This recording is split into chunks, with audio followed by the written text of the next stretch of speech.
Absent, however, any deeper mission, any more powerful gravitas, any better sense of themselves, absent any unshakable faith in social justice alongside any idea of society, absent all of that, well, these two disciplines, these two professional worlds, art and law, can become untethered. They can become abstract and unmoored from the people and communities they serve, they represent, they seek to move. They can become, in the worst of ways, irrelevant to people's lives. For what the arts and law share too often, and frankly in too many communities, is simply this, that those to whom art and law could be perhaps most precious, most valuable as both ideas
around such settings, of course, simply shrug their shoulders and say, artists, why not?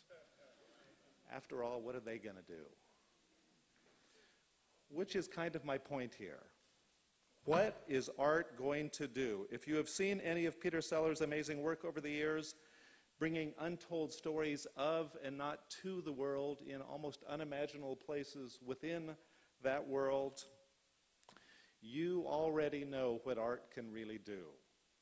It can change not only how we all think, experience, and understand that world, but as well the guiding beliefs and concepts of such worlds. Breon Bain, who was just up here on the, not stage so much as floor, in the room this evening, is indeed a faculty member of this very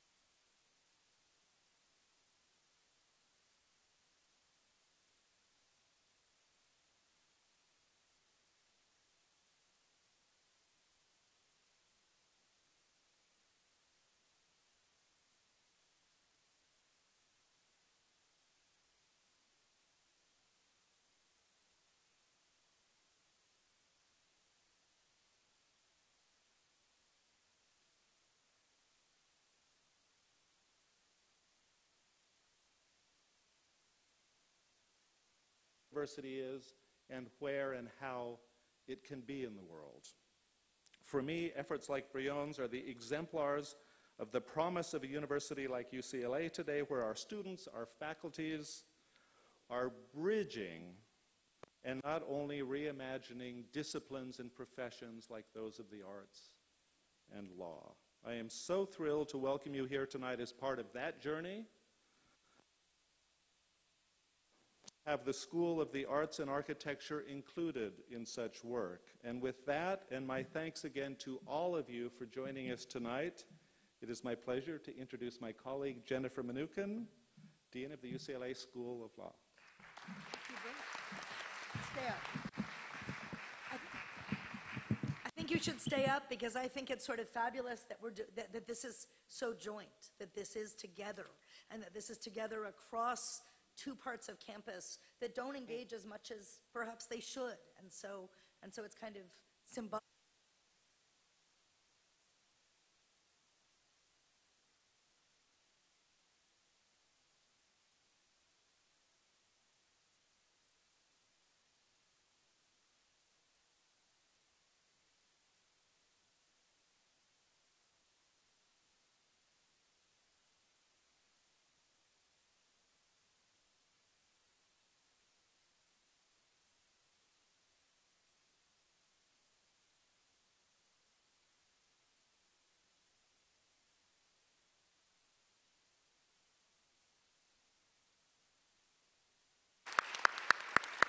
Round of applause.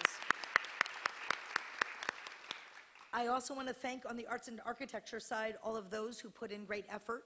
On the law school side, I especially want to thank the UCLA Law's Criminal Justice Program and the Prison Law and Policy Program, which are run by Alicia Varani, who's here with us tonight, and Sharon Dolovich is in charge of our prison law program, and is she here today too? Yeah, there she is. See, I didn't, she and I spent 2.5 hours meeting in a 2.5-hour faculty meeting this afternoon, so that's real dedication.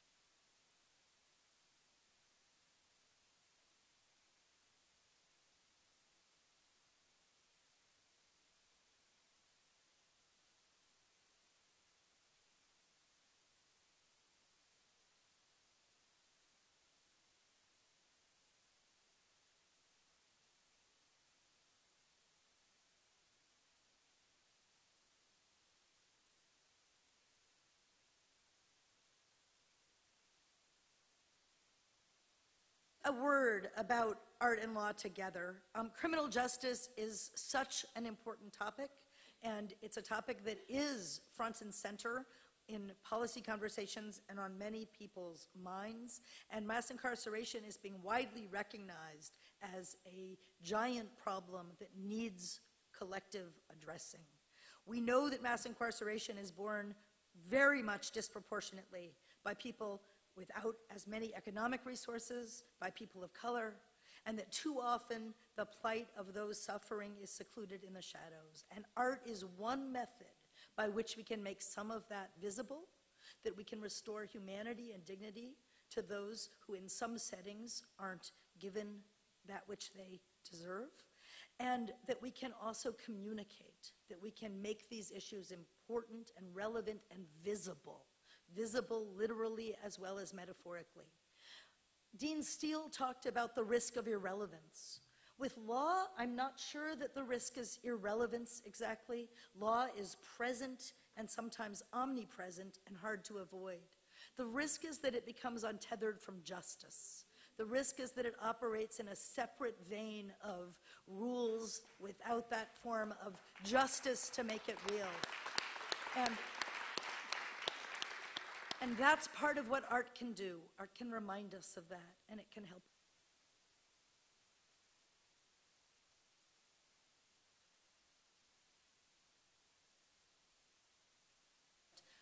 What you and what we are all trying to do together. I now have the great honor of introducing our two extraordinary speakers for this conversation, both of whom I really can't imagine a more perfect pairing for this celebration and this festival here at UCLA. I also have to say I love that this Call Festival is underscoring the great institutional strengths of our institution, the fact that we have a great law school and a great School of Arts and Architecture on the same campus within striking distance, making opportunities like this possible. So I am enormously excited to get to welcome our keynote speakers. One of them has long existed at the intersection of arts and activism. Our keynote tonight, Danny Glover, and it's my great pleasure to welcome him here and to introduce him now. Of course, he needs no introduction. He's known the world over for his work in movies and films, including The Color Purple, Witness, the Lethal Weapon series, and he's won multiple awards for his performances on the big screen, on television, and on stage. He's also been one of the most outspoken and acclaimed global activists for labor and for human rights. He's served as a UN Goodwill Ambassador, and he's focused his mental and physical energies all across the globe, looking at issues in Africa, Latin America, the Caribbean, the Middle East, and here at home in the United States. For the last 30 years, he's been heavily involved in the American criminal justice space, including work for Death Penalty Focus, the Santa Cruz Barrios Unidos Prison Project, and the Alliance of Families for Justice, the innovative criminal justice reform group of which he is a founding board member. Glover masterfully blends art and activism in his work, and his life shows how they can be meaningfully and profoundly intertwined. In the past few years, he has performed in or produced movies that have offered unexpected and illuminating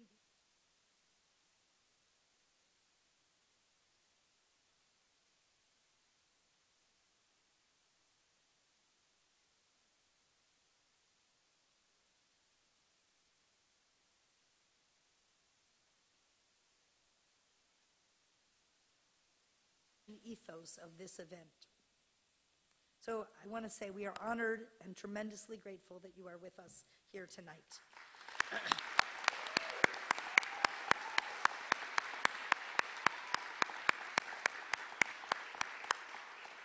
I am delighted that you are also here in conversation with another powerful voice for action and activism, California State Senator Holly Mitchell.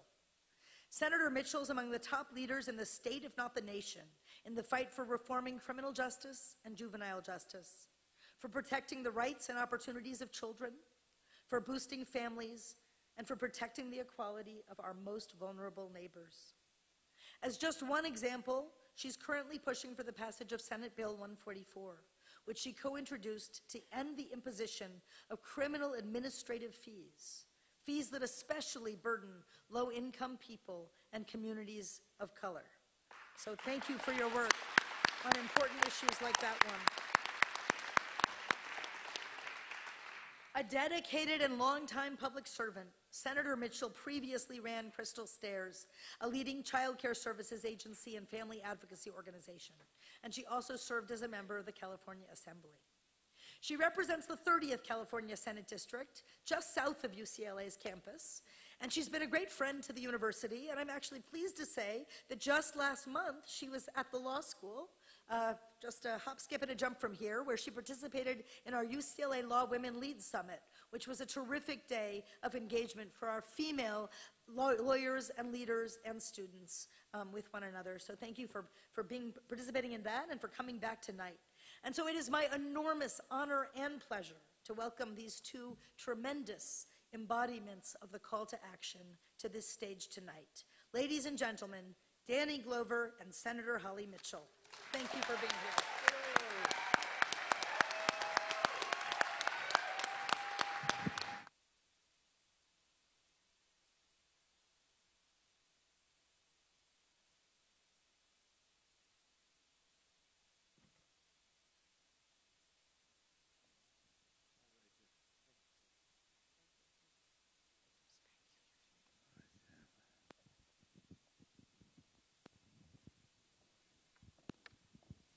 Man, if my parents could see me now. They said Danny Glover and Holly Mitchell in the same sentence.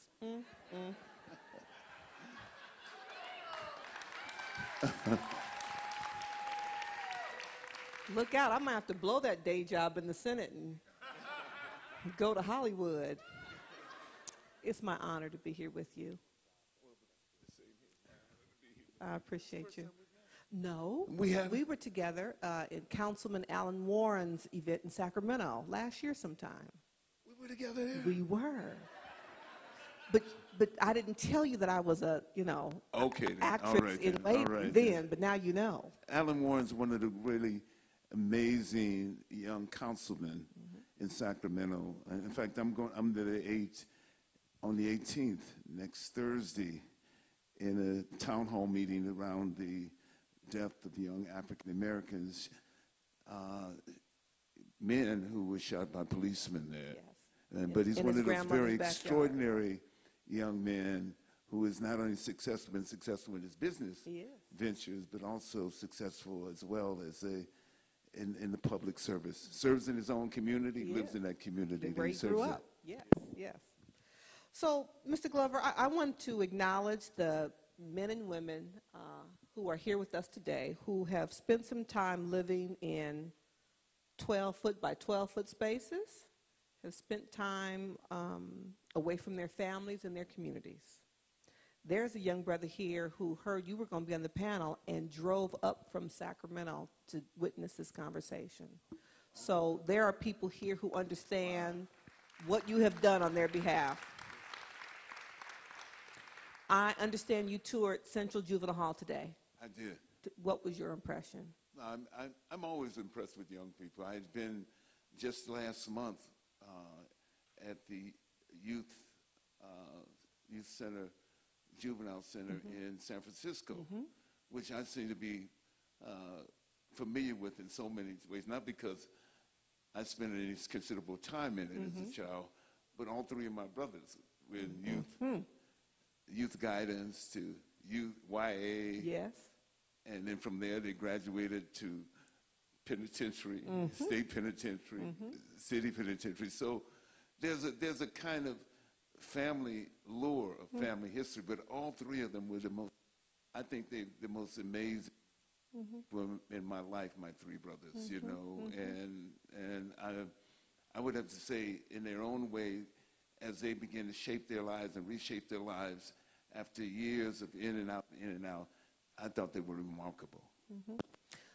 So the young people you saw today, give us one impression. What hit you? What touched you today of the young people you saw? Clearly, they evoked memories of your own brothers.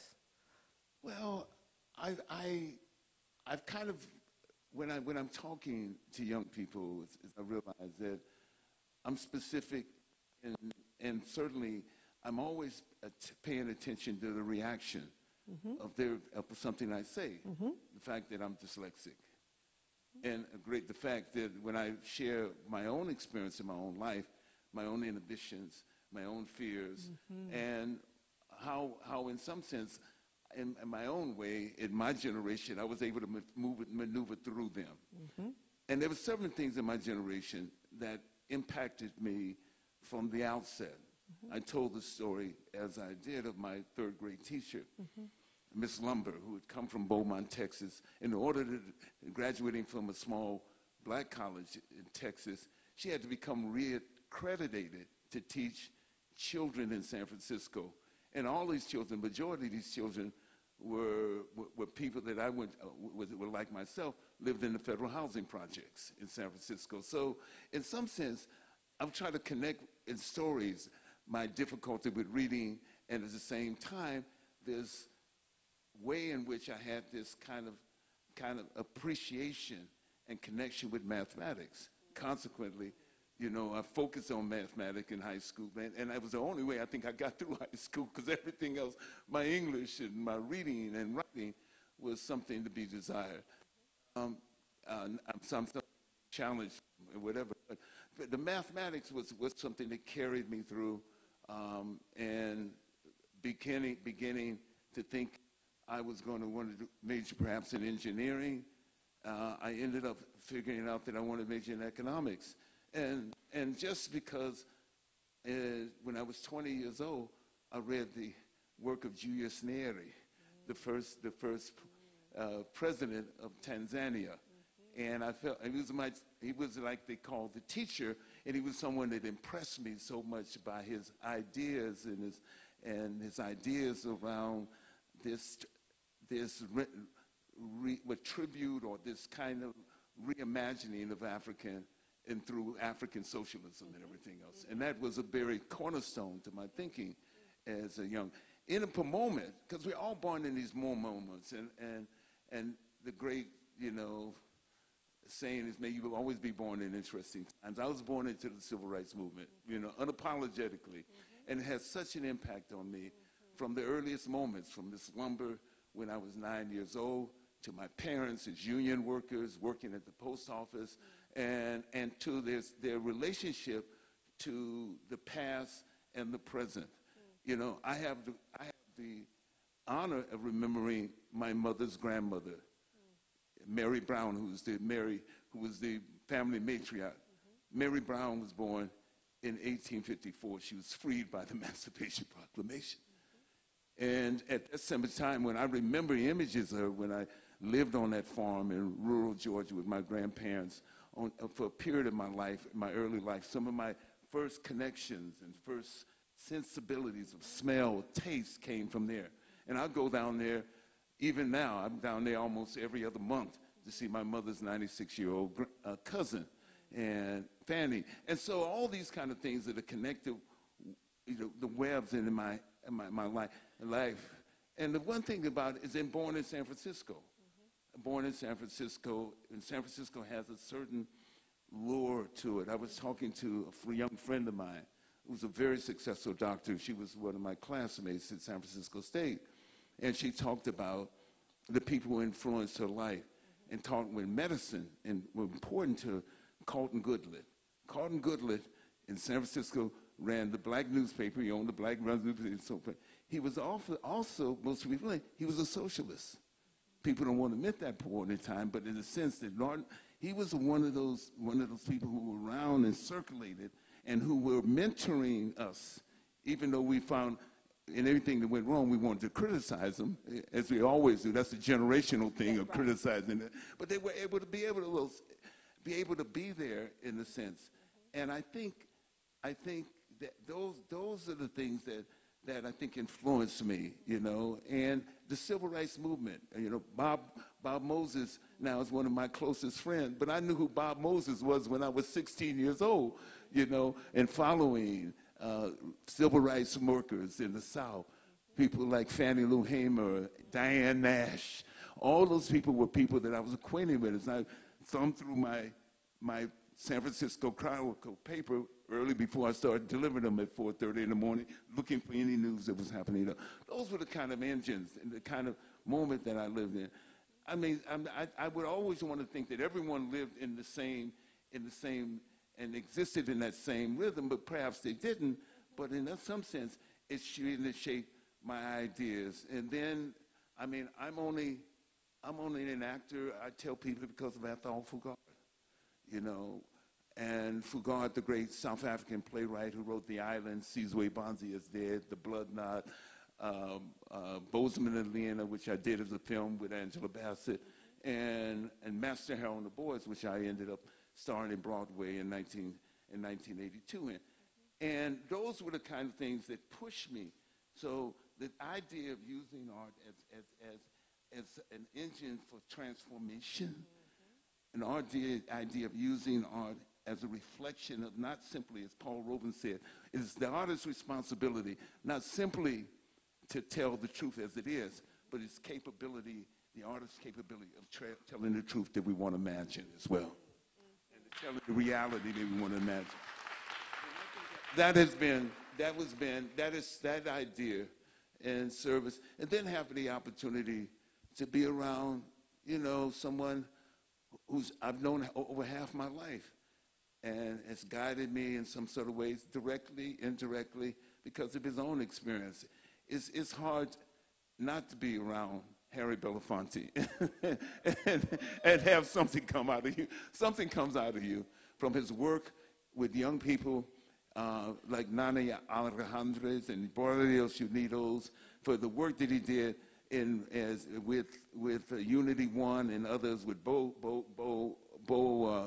Taylor, who's passed on, beautiful cat, or the work that he was able to do with so many people around, maintaining the truce among the Crips and the Bloods after the Rodney King incident, you know. And there's so many people to name it in terms of that as well, who were part of that. Connie Rice, Connie Rice, who was very much a part of that. Yes. The work that she was doing with that. The places that Nani took us, whether it was Soledad, or whether it was Tracy, or whether it was Vacaville, or whether it was San Quentin, or wherever it was, he took us. All those are part of that. And as I mentioned to young people earlier, it's those stories. So I'm just full of all of their stories. So when I could say something about myself and look in a child's eye and they look dead at me, I know that we share the same story. We share some place that we've been together, you know, that we're getting together. And hopefully the fact that my journey is trying to negotiate all those places where I've been, all those pleadings that I felt in my world, even at 72 years old right now. And all of our journeys are about negotiation. That's so true. That's so true. I represent South LA. Yes. And I'm a product of South LA, third generation. And my community is in a state of shock and experiencing trauma. And when I adjourned the Senate floor last week in Nipsey Hussle's name, I said that he was the new generation of entertainer, entrepreneur, activist, and that he lived really the American dream being I can continue to live and work and raise my own children in the neighborhood that I grew up in. And so talk about that, because I don't know if you were here yesterday and saw the outpouring of love and pain that rolled out on Slauson and Crenshaw into the night. And I'm sure the young people that you saw at the hall witnessed that and are trying to be well and figure all that out themselves. Well, I wasn't here yesterday. Unfortunately, I couldn't make it here yesterday, but It was something to see. It's fascinating. I lived 12 blocks from where I grew up from the time I was 11 years old. You know, I'll go to lunch with friends of mine that I've known since we were in the 9th and 10th grade. And some friends have been known since we were 11, 12 years old. And each time, in a sense, I think in some ways it reinforces me in so many different ways. Because we remember, we have a common thread in what we remember. Right. You know, and see, and it was so interesting. I was talking at lunch with 3 of my friends that I've known, and we all graduated from high school at the same time in 1964. I didn't know that all 3 of them were drafted into the Army around the same time. They were all drafted in the Army, and I had this very amazing conversation with them about what that meant and everything else. They all drafted in the Army. None of them certainly wanted to go to Vietnam, and all 3 of them, 2 of them ended up in Vietnam, you know. And so, I'm catching up in some sense. So this is the kind of relationship that I know that when I run the beach, or walk the beach now, I don't run it anymore. when I walk the beach in San Francisco, in a sense, I've walked that same beach since I was 16 years old. The power of memory, in a sense, you know. And we talk about art in the sense, you think about, my company is doing a project, a narrative that takes place in England in the 15th century. So it takes place in England during the time of about a community, a small farming community, during the time the enclosure laws were in force, where poor farmers were pushed off the land into the cities. You know, Dickens writes about it. You know, Shakespeare wrote about it. Shakespeare wrote about the loss of tradition and other things. In the sense, Shakespeare was not only an artist, a writer, but a lawyer too, in a sense. He understood how people were diminished by leaving, moving, being pushed off into these cities and these urban, and the loss of all the things that they cherish, you know. And those are, in some sense, I always think, what are the political decisions that are made? And as they are, they're political decisions that are made, even as far as back then. Yes, they are. My grandmother never left the 15 miles, 7 miles this way, 7 miles that way, unless she went to deliver a baby. She was a midwife. She lived to be 99 years old. My mother had a cousin, Rosalie. Rosalie was never able to, because of whatever the mental impairment that she may have had, a challenge that she had at birth, she never was able to take care of herself. Never. She lived to be 100 years old. You said, what kind of community is that? Right. What kind of community is that? It's a service that traditionally, from one generation to one generation, is the responsibility of taking care of those and making them a full member of the community. Not diminishing them in any way because of whatever their challenges are, but making them a full community. What is the power of that, you know? And I would talk to Fanny, and Fanny, my mother's first cousin, and I remember moments when I was down there when I was 8 years old and I was in this event, and she would always say we were poor, but we loved each other. We had food and we loved each other. We shared in different ways. I know, how do you recapture that? And I think that young people want to recapture that. In building the new movement images and new communities of the 21st century, you know. And I think in all our aspirations and all our visions and all our imagination, even during those moments in time, because I grew up in the Haight-Ashbury, there was some sense of trying to capture that, you know, as young people trying to find a way in which they were in tune to not only their own sense of responsibility and their own sense of building community in their own communities, but also sharing that with others as well. And that is so evident in terms of what this young brother had done in a mere 33 years on this planet, in terms of property he purchased, businesses he had started, Slauson and Crenshaw, mere blocks from where he grew up.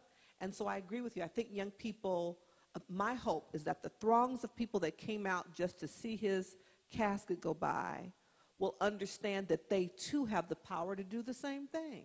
That they may not have had NIPS money, but community, mutual support could create opportunity for even them to continue the work and the sense of ownership of our community that he started.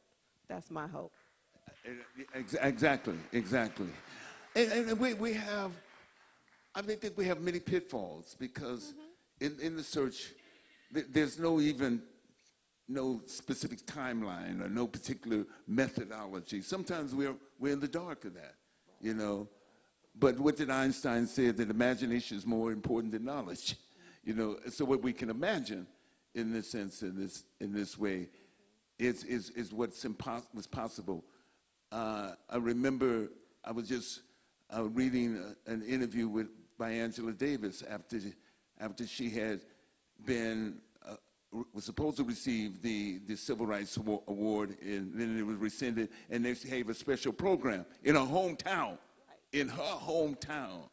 you know, in Birmingham. And she received that, and she said made this beautiful statement. She said, "What the work we do now, we may not see the results of that. It may be 10, it may be 20, it may be 50 years from now, that seed that we plant now reaches to the point of blossoming in that." But and I'm paraphrasing, but in some way, the fact that we begin to have some connection with that future, that point in time, brings us in concert with those people who will perhaps will have the capacity to realize what we imagine. And so when I think about that, in the sense, because we have some sense that we think that there is some sort of immediacy, or there is a moment, there is something that we do, and it should correspond in this particular ways. When I was a program manager and evaluation for the Model Cities program back in the early 70s, I was city government. And we always have, and part of the thing we were doing, okay, these are the intended outcomes of the program, these are the unintended outcomes of the program, and everything else. And we think that by those particular measurements, which are somewhat finite in some ways, some were not, and by those particular measurements, we have real change in a sense.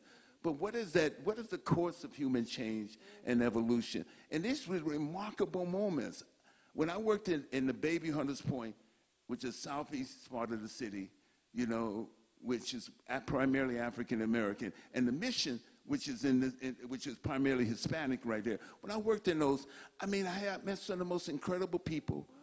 You know, Eloise Westbrook, who was in herself this organic intellectual and leader, Espanola Jackson, all these women, the dynamic women out here in a sense. And you had to go there, and you had to be, they had to anoint you. They had to anoint you. They had to every community has those women. Every community has those women. Yes. I'm saying they had to anoint you. I remember when I saw her later in life, and I called her on her 90th birthday, and she said, son, she'd always call me son. She'd always give me a son. She said, son, now you can work with me on senior citizen issues now. You had a ride. She said, son, you can walk with me on senior citizens. And you say, what do you say? What do you need me to do? First thing you say, yes, what do you ma'am. Ms. Westbrook, what you need me to do? That's right. Yes, ma'am. And the issues around community health care, she was a staunch advocate for.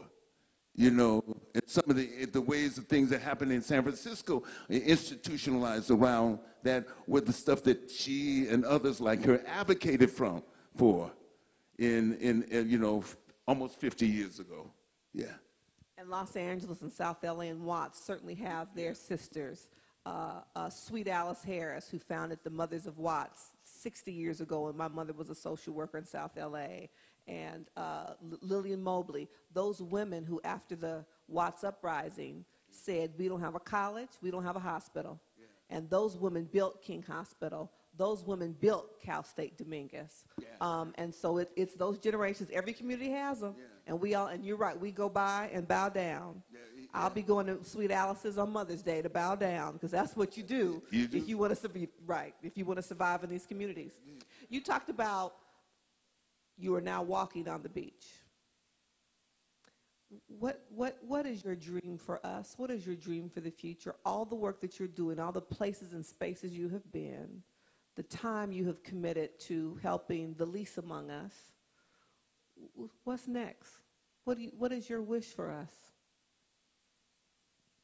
Well,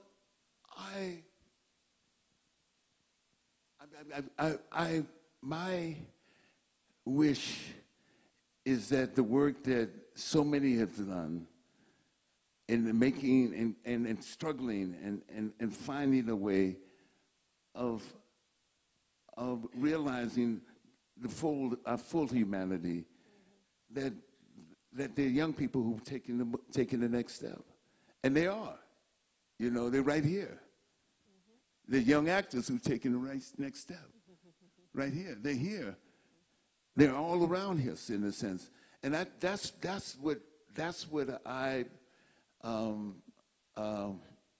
what I wish for. We was the 50th year since the strike at San Francisco State. Yeah. We're in the 50 years, and 50th year this September, from the establishment of the School of Ethnic Studies, yeah. You know. And I think on the one hand, when I've gone out there on several occasions and began to understand and to talk about the strike from the idea that it was a radical precept. It was a radical undertaking. And we know that in those moments that change really happens when we go beyond what's expected. The change happens. Now the question is always about how do you sustain those? So much has happened since I went to college almost 50 years ago. So much is happening. There's a process that has happened in the universities, and we acknowledge this. We have a de-radicalization of the faculty. That's real. That's happening. All those are moving. The ideas, the way in which the ideas are shaped are different than they were in terms of that moment. Certainly, I remember when we formed the coalition, the Third World Liberation Front in 1968. We had come in as the Black Student Union. We had invited Nathan Hare out there. Nathan Hare, who just celebrated, I think, his 85th birthday. Yeah, we just lost Julia. Yeah, Nathan Hare, we invited him out in the fall of 1967 to begin to develop this idea of the Black Studies program. And we were very much engaged in that, as students were engaged in it, discussing, arguing, bringing our own, whether we were what I would call cultural nationalists or whether we were Marxist-Leninists, or whether we were somewhere in between that. And the kind of discourse that was happening was so vital, I think, for what we were able to imagine. And then have the coalition that come in and find the new relationships between Asian students, between Hispanic students, between First Nation people, and also progressive and radical whites as well, who were part of that. And teacher was a win-win situation, and enabled us to kind of, at some point, begin to realize, to take the first steps toward that. But in the process, there has to be a continuous discourse about this in relationship to the, as you would say, to the material dynamics of that particular moment, as they would say, in the dialectics, as Marxists would say, the dialectics, and how the dialectics are changing. There's no, moments don't repeat themselves. They don't repeat themselves. We get a sense that history repeats itself. It doesn't. Because the historical dynamics at that particular point are different historical dynamics at point to point.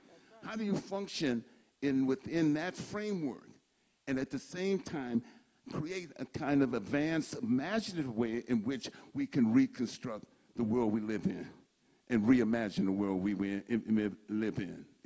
And so I think that becomes the test. But artists, as Paul Robeson said, are the gatekeepers of truth. Yeah. Artists are the ones who have the possible capacity to do that. But what's the old Tao expression that we all live our life artistically? You know, the question. So in a sense, that we all artists, and artists, and the world's well, look here. I get a chance to be one of the great artists that I ever met was William Kunstler. He's an artist. He's an artist. He's a lawyer, but he's an artist. He's a great lawyer, but he's an artist. And what he was able to, his work, whether in the civil rights movement or his work in the Native American movement, all the work that he did, his work as a lead lawyer, Geronimo Press, lead lawyer. Right. You know, it's funny. The beautiful thing that's happened when we had a benefit at Laney College around a benefit, and he came to the benefit. And all the Black Panthers came to the benefit. I came to the benefit. This young kid, and he reminded me of this. It was his first performance that he'd ever done. This young kid, he was 16 years old, and he said, I don't remember, but he told me, he said, we sat down and we talked. And I kind of remember vaguely in his talk, because he's a kid, he's going to perform. I didn't know that he was Tupac, you know. I didn't know that he was Tupac, but he was there. You know what? He didn't know he was Tupac then either. Yeah. I didn't know who he was. I just said, yeah, this young kid, he would sit down, he just talked and talked and talked and talked and talked. But he said he remembered that moment. He told me later on that he remembered that moment and certainly everything else. But William Kunstler was there. You know? I mean, I think we have to find our inspiration continually about those who are on the front line of building networks for justice in the service of justice. I think we always have to find that way. I think that's where reality was. Those of us who found it in the anti-apartheid movement and the African liberation movements in the early 70s, you know what I'm saying about African Liberation Day, 1973, 74, and everything else, found that the anti-apartheid movement, those I began to find that as we translate it into real life as students, from students to activists in our community, and have this way of working. And I think that in a sense keeps me going in a sense, and keeps me and then I've had an opportunity to have to build a company, a little small niche company. And we've done everything from the house I live in, about the war on drugs, to Africa Unite, about Bob Marley, the first one, to Bamako, about the African debt crisis, or to movies like Soundtrack to Revolution, a Black Power mixtape, or all those kind of movies that we've had an opportunity to talk about, and to begin to help, hopefully challenge and begin to influence the discussion about these particular issues as well. And to be working with some of the, some really extraordinary, Romel Ross in this spectacular movie that we were able to produce, Hale County, this evening, which was nominated for an Oscar this past year's Best Documentary and everything else. And all those particular ways in which kind of keep pushing this envelope in a sense where we are. Give him a round of applause, please.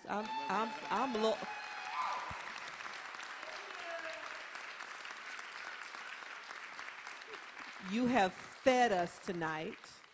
You have to catch a plane.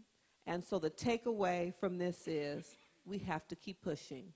And I need you to know that I'm going to stand right beside you and keep pushing. In my space, because you're going to keep pushing in your space, and we're going to get it together for everybody. You know, Final words on your part, but you have a plane to catch. I have Remember a plane that. to get, but Okay. I have to.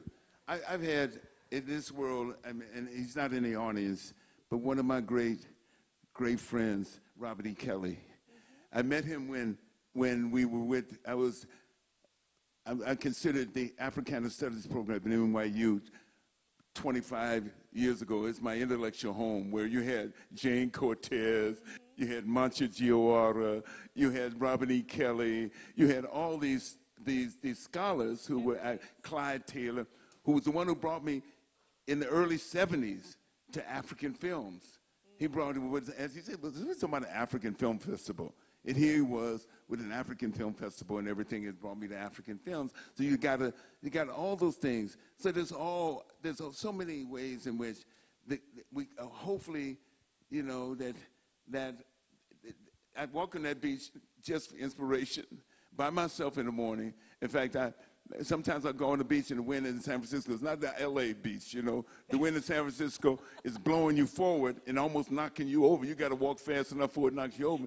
And the wind coming back is knocking you backwards, and you almost like to keep walking before you knocked over and fall on your back. But that's the way it is. But I do that, it's my moment of inspiration, you know, in the sense, and to think through things through, and to have the energy, and to feel comfortable and confident. And I think that's what I talk with the young men and women about.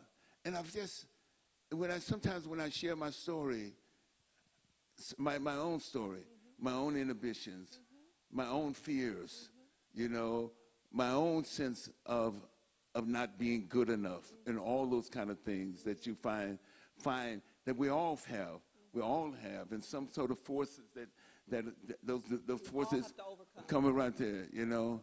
My mother was the regional president of the National Council of Negro Women, and she was very, very close to Dr. Dorothy Height.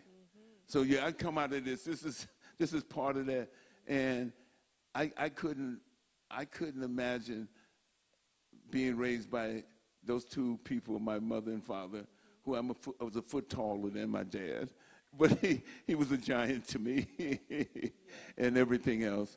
And it was unequivocally the most beautiful man I ever met in my life, my father, and ever met, and probably will ever meet in my life, you know, is my dad. And the way they forged a life, in a sense, and there are things that I think about that they could have maybe done differently, but I'm not here to judge that. They lived the life that they lived, you know, and I had the most beautiful siblings, you know, and we even my two youngest ones, because two of them who were my age, I'm the oldest of five. My sisters passed on, one of my brothers passed on. We were like 35 months. My mother had 3 babies in 35 months. 3 babies, God bless her, man. It's a strong sister.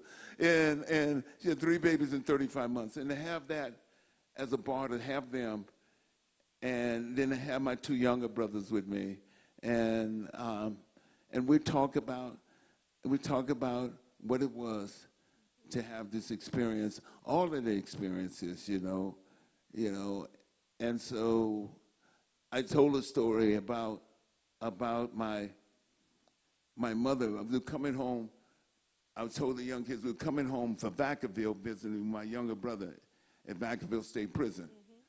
And my mother had this, said, you told me I was going to do, this is around April 1983. She said, we're going to do a movie in September that's going to change your life. And I know she realized, she got all that information when she went to the tarot card reader. And I left in my point. My voice was coming. You can laugh at them, you know. She'd be playing the slot machine on Friday, going to the arena on Friday and Saturday, then in church on Sunday, getting the tarot cards read on Tuesday. You know, she was That's a mix of all that. That was the beauty. That's called covering your bases, sir. That- She was covering her she bases. got all the bases Would cover covered. all my bases. I don't think she ever won a quarter up there playing on I slot bet machine. she did. She But covered her the bases. magic She of won. that, it was magical to me to watch her. And I remember she was to say, she says, I would have come up when I was, I was starving like Marvin, and broke as I don't know what. I was driving a cab sometimes and everything in San Francisco. And she learned, she saw me in a play of Mice and Men where I played Lenny. And she came backstage in a kind of very surreptitious way. She said, son, the people said you can act. It's so beautiful, man. So every time, it's almost she had a new word. She said, why don't you meet my son, Danny?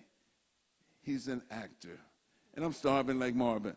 And so she says, I don't know what's going to, and she said, and they just about, when I go stop by work, she was supervisor at the post office. And they said, well, what is it? He hasn't done anything yet. But one day he's going to do something important. And you know what she said? You know what she was talking about? She wasn't talking about all the film. She was talking about moments like this. This is what she was talking about. This is what my mom, this is what she was about. And she kind of did what she, and that inspired me, and you to be able to kind of look at your past, yourself, because I've lived longer than my mother already. And to look at yourself in relationship to that. And yeah, you kind of rewrite or try to understand moments in her, but she was who she was at that moment. Absolutely. She was who she was. I can be extraordinary as I admired her and loved her. That was my first love. And loved her. This is my first love. Somebody used to say, my friend of mine said, you and your mother argue like girlfriend and boyfriend. And I said, well, we are girlfriend and boyfriend. You know what I'm saying? She knew I was in love with her, But in that sense, because we both were self-righteous, we knew everything. And so we kind of like had, but she knew I was in love with her. You know what I'm saying? But to be able to think about it and reflect on your life, and understand that whatever the choices that she made was to the service of family. Yes. Never a moment not. In everything, what she taught us and everything else. I tease my wife now, and I tell her, she almost see me folding clothes. Well, I see me folding clothes since I was 8 years old, getting them off the line, hanging them out on the line. I've been washing dishes since I was 10 years old, 9 years old, cooking, because my mama taught all of us how to cook. Those are the kind of things that, in the ways in which your service said. Thank you so much. So you have been an inspiration to us tonight. Thank you very much. Thank you so much. Huh? Okay. Little brother, how can young brothers ever give the love they were not taught to live? In which I'm almost positive that most may never know. For many begin to tear apart their relationship right from the start, and love there never grows because they never cleanse their heart. Still, we do not look at us because we envy, hurt, curse each other while we make a fuss about the plight we're in. We shouldn't sound at all strange, for most of us refuse to change because each day we still arrange to do these things again. So yeah, don't sit there looking shocked, for we are those who still do block our ears and hearts we don't unlock to truly understand. And our condition remains the same, for when will Big Brother ever name themselves the only ones to blame for the problems in our hoods? For one of Brother's greatest fears is letting go our morning tears that we've collected through the years, and still we do not cry. Yet we cause our women to by what we say and the things we do. But when will it dawn on you that we also need to cry? For crying does away with pride, helps change the way we are inside, so that your soul may be your guide, as it should always be. But if you think I'm too sensitive, I'll go ahead and let you live your life, which life will always give these problems that we see. Eric W. Davis, from the brother who's incarcerated. Thank you.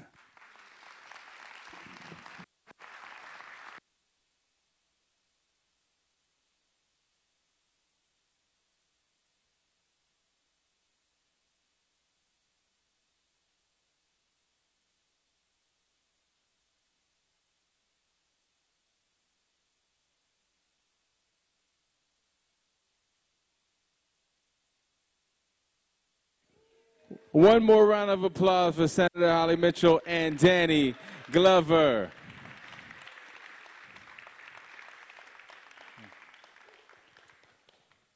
So we're going to be sharing some of the words from the youth, incarcerated youth, who are part of this festival in their own facilities throughout the night.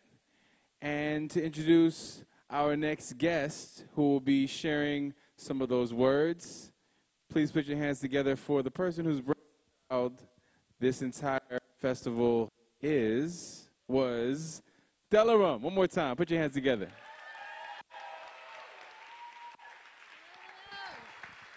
Hello, hello, hello, hello. How are we all doing?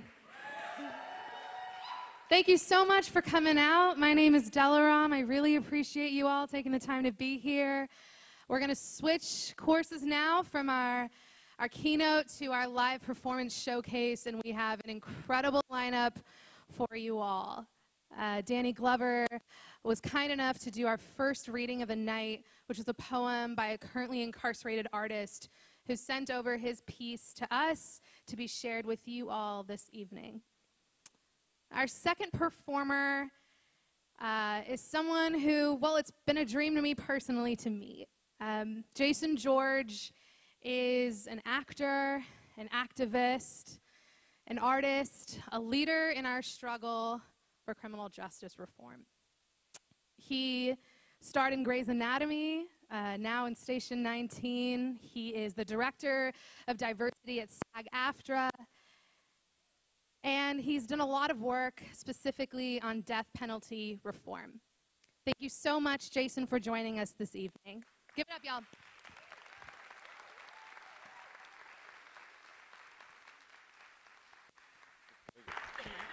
Am I mic'd up? Am I good? Oh, wow.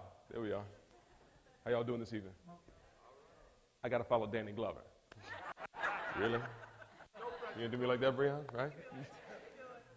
All right. I left at the opportunity to come out and read some of this work because, as is often the case, you find a person of color, they're going to tell you about some family member they got who's inside. I have cousins, I have family members who died at the hands of gun violence, and that's one of the reasons why a lot of these things are near and dear to my heart. And when you brought up the concept of bringing art into the conversation, I leapt at it. So thank you for having me here. This is Incarceration by Rayvon Wooden, a.k.a. Vital. Why are you ushering us in like we are a pack of sheep? You aren't my shepherd I want to keep. Now you forcing us in a tiny cell where I can barely breathe.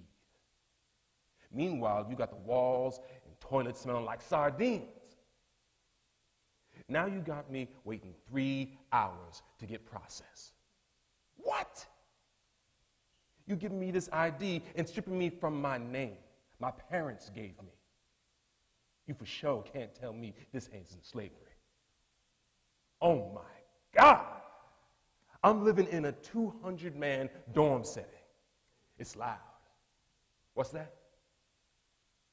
Shoulder to shoulder, showering, taking No, thank you. I like to breathe rather than having another man bending over next to me while I'm trying to get myself clean. All these different personalities, the depression, frustration, and irritation, cause emotions to flare up. Wait a minute. You hear that? The screams, the plea, and the war cries. A riot happened. Now, it's a feeding frenzy. Ouch!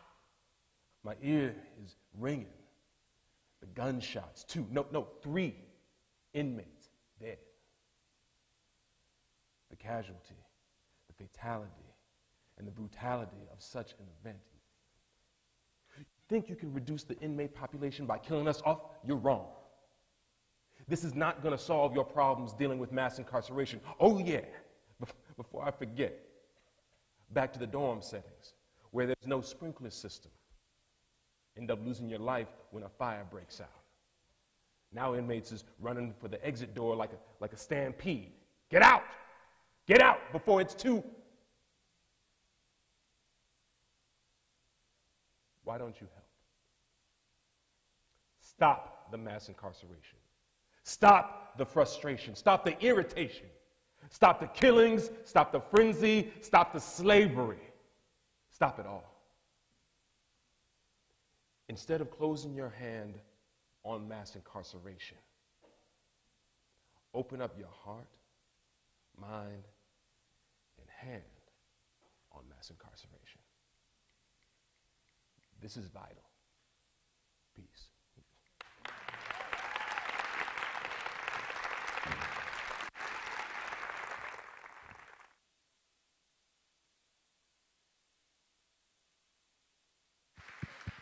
Thank you, Jason.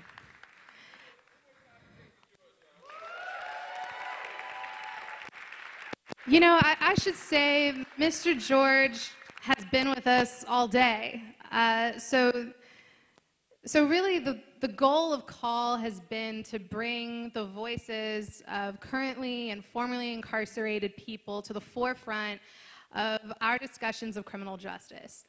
So our committee has been committed to bringing those voices to the table to the extent that's possible. Granted that that's incredibly difficult with this particular subject matter.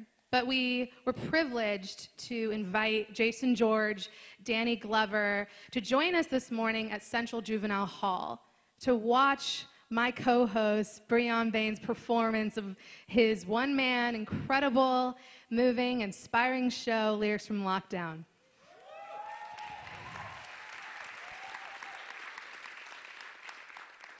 And at the conclusion of that show, Danny Glover and Jason George shared some words of inspiration to our audience of young people. And after that, we asked them to engage in a workshop with us. We asked them some questions, their names, where they're from, what are their dreams, and many of them were kind enough to share those answers to us in notes that we've brought here to share with you.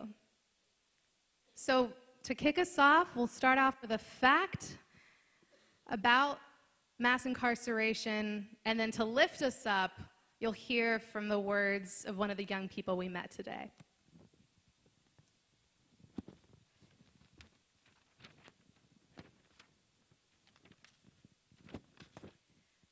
2.3 million people are locked up in the United States today.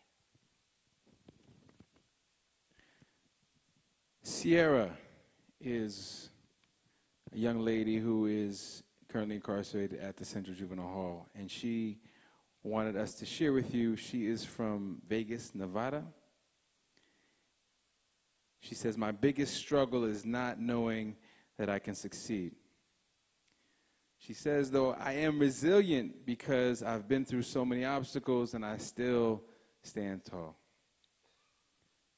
My biggest dream," she says, "is to tell my story and to show that my success is possible."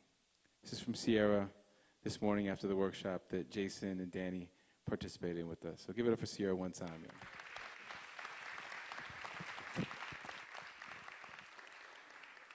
So while we get set up for the musical number you're about to enjoy, I am so honored to bring up and introduce you to a young lady who was a student of mine in September at Camp Joseph Scott. She's 17 years old. She was in the pilot course that UCLA had at Camp Scott, and she stood out in so many ways, was an incredible artist, incredible performer, incredible poet, 17 years old. I asked her 2 weeks ago, she got out last month and came home, yes.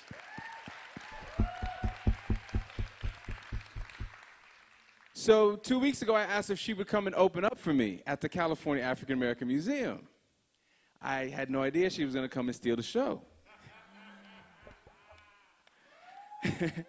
On top of that, when we invited her here to perform, she said, well, since you invited me to open up for you, would you open up for me?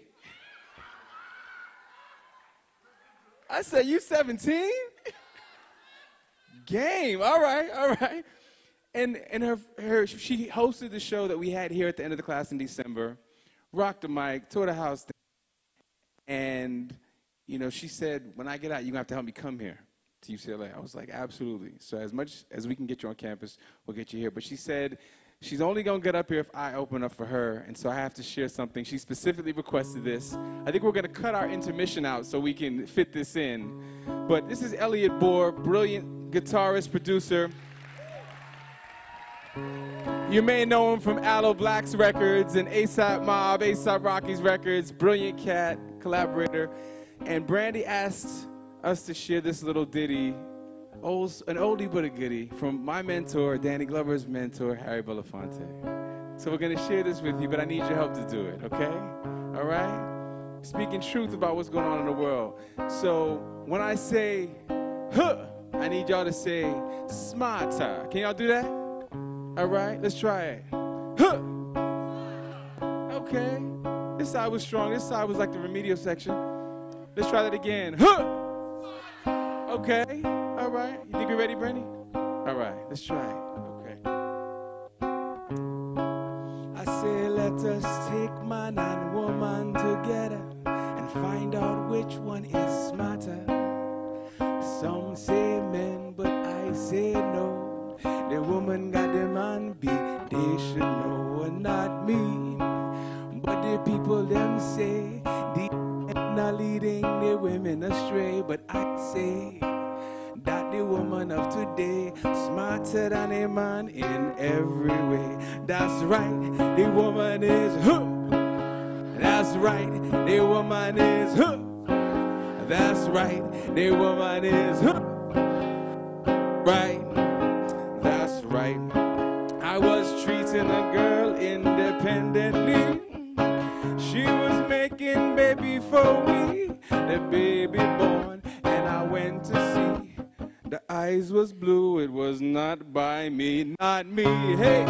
But the people them say, the men are leading the women astray. But I say, that the woman of today, smarter than a man in every way. That's right, the woman is hooked. That's right, the woman is hooked. That's right, the woman is hooked. That's right, that's right. Samson was the strongest man long ago. No one could have beat him, as we all know. Then he clashed with Delilah on top of the bed. She told him that the strength was upon the hair of his head, and not me, hey. But the people them say, the men are leading the women astray. But I say, that the woman of today, smarter than a man in every way. That's right, the woman is hooked. That's right, the woman is hooked. That's right, the woman is hooked. That's right, let's break it down. Sitting Bull captured a soldier's wife. He said, white woman, I'll spare your life. She said, thank you, chief, we'll repay you somehow. All of his folks on reservations, no, not me, hey. But the people them say, the man is leading the woman astray. But I say, that the woman of today, smarter than a man in here.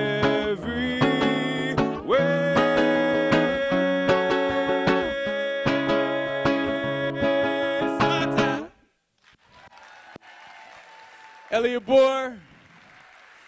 Please put your hands together for Brandy Russell. Do your thing, do your thing. Now, y'all see why I had to have him open up for me? Come on now. Got to put that man to use. But, yeah. But without further ado, he actually motivated me to write this piece, so it's called Juvenile System. And this is my guitarist. He helped me too, so I'm letting that be known.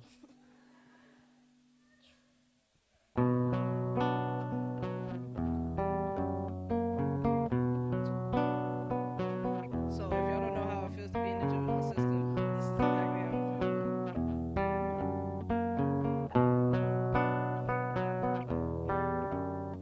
I've been sitting in my cell thinking about my life, tripping on the things that I ain't did right, how I'm gonna walk on my own, wishing my mom would pick up her phone, what I did wrong, but I thought it was right, I wasn't going down without a fight. When the cops put the cuffs on me, they be tight. At 16, I caught my first strike.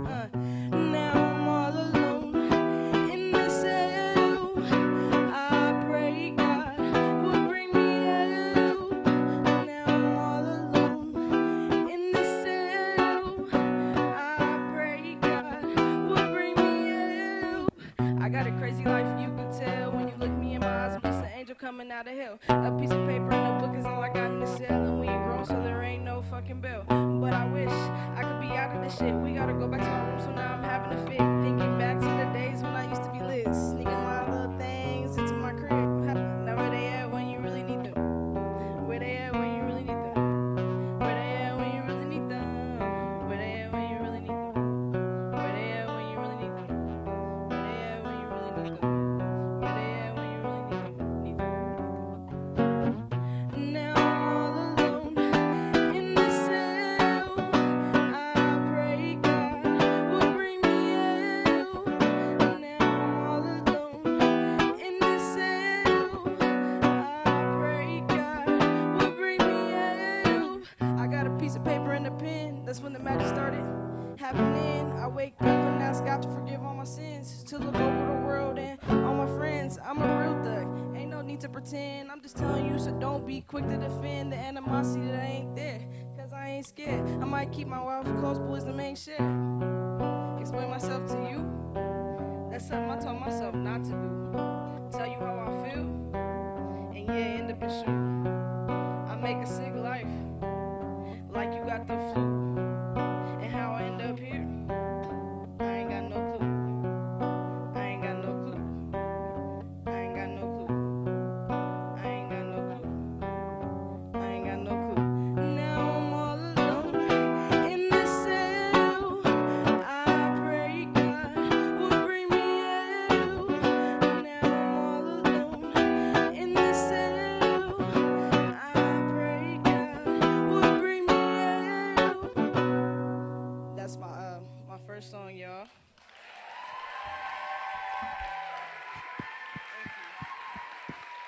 Thank you.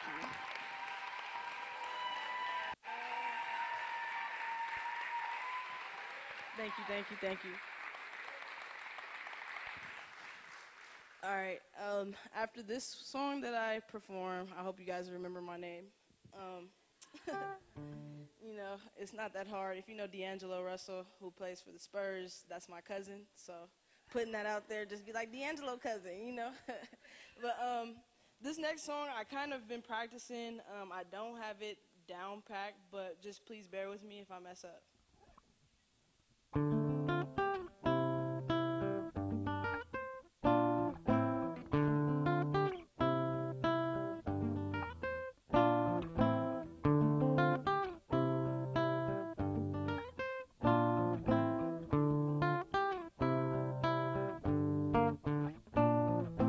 Look me in my eyes, you could tell that time flies. I'm only 17, but it feels like I live 9 lives. I'm a cat in these streets, feel the vibe. I'ma do what I gotta to survive. I've been to jail to raising kids, to flipping bricks, to selling pills, to doing anything just to pay my bills. What I had to do, cause the struggle was real. So you tell me how I'm supposed to feel. I know I've been on my own. I know I've been doing wrong. I'm all left alone. I just wanna go home. I just wanna go home. I just. It was gonna catch up to me, but I was only 16. I never knew about it, but I threw away a good dream to be a basketball player, just to be in the streets. I was all about getting that new jewelry, even if that meant no sleep. Now look at me, run away from the police. Now look at me, run away from the police. Now look at me, run away from the police. Now I'm all alone, and yeah, I just messed up, y'all, but y'all know. Let me run that back, though. I got y'all.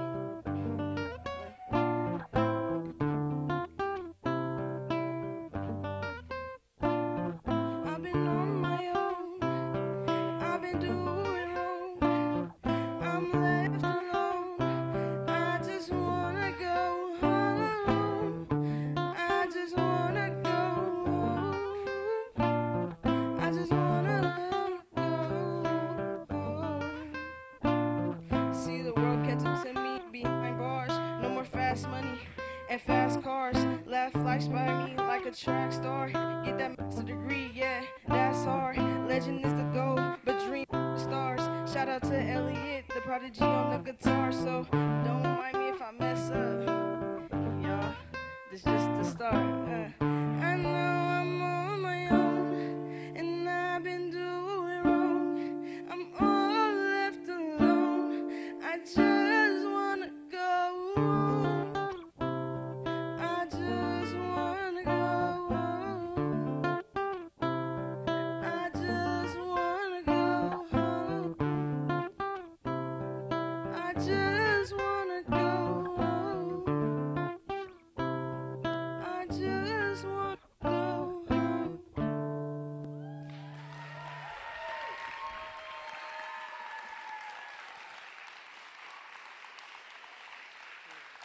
Thank you.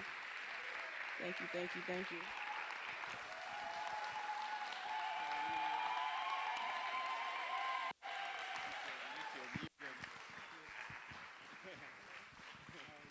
One more time for Brandy Russell. Elliot Bohr on the guitar. Make some noise. Big shout out to our Brazilians who just came in this week, all the way from CTO, Rio. We're gonna show them love in a minute. I just gotta give them love now. Alessandro, welcome back. Barbara, welcome back. Yes, good to have y'all here. I'm thinking about Brazil because it is the blackest country in the Western Hemisphere. 100 million black folks, you know. And also, as we think about the population here, the fact that I want to share, although black folks in this country are, according to the last census, less than 15% of the population, we are over 40% of the prison population. Today, Angel from Central Juvenile Hall wanted us to share with you. She's from South Central LA, between Normandy and Western. Her biggest struggle is staying in ourselves, drawing myself and my thoughts of things on the outs. Trying to look forward to going home eventually. Her biggest dream: keep my mom fly, move my family out of the hood, and don't get sucked into poverty.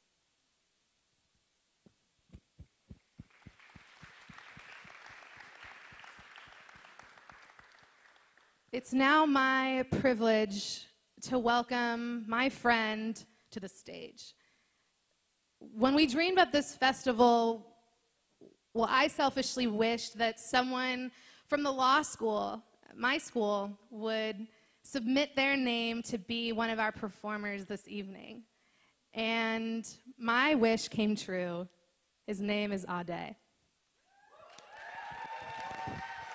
Ade is a third-year UCLA law student and a poet from Sacramento who goes by Black Scholar. Join me in welcoming Ade to the stage. Yeah. We need one more mic. So I'm actually performing with Elliot. Elliot's my producer. As a grad student here, it's really funny. I was just like walking around, walking my dog, and I just bumped into this guy who was playing music for an event. Lo and behold, we ended up making like 72 songs in like a year. Put together one album. It's on SoundCloud. It's called 2L, The Locked Jedi X-Files. So it's a project that really reflects my experience working with youth who are locked up at B.J. Nydorf Hall in Sylmar. It's also how I got to meet the wonderful Breon Bain. We both got to do a lot of workshops there with the youth. And these are just some of the songs that I kind of wrote about my experience, reflecting on some of what I learned inside being a 3L student, being someone that hasn't been incarcerated, and how my perception was really opened. So I've got 2 songs. The first one is called Letter to the Locked. So, woo, yeah. It's one of my realest tracks, y'all. For all my mentees locked down, struggling to get their crowns, man. Black scholars here, for real. Letter from my new homie, YP. Just want you to know I'm far from who you should be, but you bring out my best and challenge me to be a king. Yet I'm here on the out sitting in reflection on the choices that sent us in different directions. You locked down, yet we both eat different corrections. You locked down, yet we both know on the outs we inspected. It ain't the time. When you get out, you ain't a kid. From my perspective, you always a man. With my time and passions in you, I'm invested. Cause you're the genic brother I never had. Black family don't always need the same dad. So my friend, your past can't brand you as bad. How you live every day is how you pop their text. Gotta be lying out here and they want you sad. When you get free, I wanna see your impact. Not the past when heat protects your back. Honestly, I could see you teaching a class. You boy Kobu and others enlighten my law class. What it is, always that I got your back. Wheel different wolves, yet howl as a pack. Tough love, what I know. This taught me that. Respect the earth for something to grow. Your eyes taught me that. Some of the revelations dropped, hit me like you pop caps. Into my frozen soul, then brought me back. You are a brilliant person for whom I'll always come to bat. When I just got your back. Life and over, march your own path. Letter from my new homie, YP. Just want you to know I'm far from who you should be, but you bring out my best. Challenge me to be a king. Yet I'm here on the out sitting in reflection on the choices that sent us in different directions. You locked down, yet we both eat different corrections.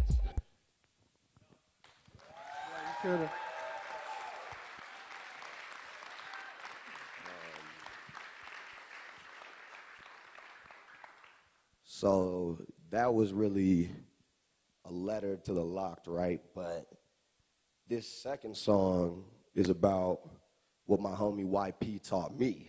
So kind of the other side to the game. Yeah, we can drop that. All right. We gotta hit him with another one. This is a hype one. This is a hype one. We live beats. We own it. Hey, hey, hey. My young prophet told me, don't let the forces fold me. The person breathes foreboding, my full self never withholding. My young prophet told me, can't let the forces fold me, cause no system can control me. Even if I'm gone before I'm 40, young Sack King clutch like Kobe. Even if I'm gone, I'm still staying free. You don't even know what I'm coming with, cause I'm so cool, I'm going too swift. That's why I'm here in law school now. 3L, that's why I'm going for the crowd. That's why you better know it's going down. That's why I'm staying up in the clouds.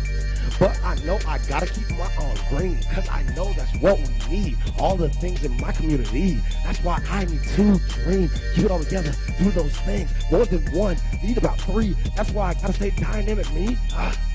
Always gotta keep my mind going 3s. Cause I know more than anyone's gonna be needed to do better things. But I know I gotta see what knowledge brings. Even though I'm trying to be that community, we always need more unity. My young prophet told me, don't let the forces fold me. The person breathes foreboding, my full self never withholding. My young prophet told me, can't let the forces fold me, cause no system can control me, even if I'm gone before I'm 40. Young Von Clutch Kobe, that's why I always gotta get 40. Always trying to get free. Me and E, Lively. That's why I always gotta find that lane. Always know that I gotta find some way to improve my brain. Doesn't matter whether I'm locked down or I gotta learn new things. I know I don't know everything, but I know I gotta get it. And I know that it's gonna go far and wide, cause I know I gotta keep my eyes locked in on the prize. But I know that I can't never lie, cause I gotta keep my integrity high, even if it's gonna be me from the sky. But I'm gonna stay real, let you know what is the deal. Might not have done it in contract, but I'll let you know, cause I keep it real.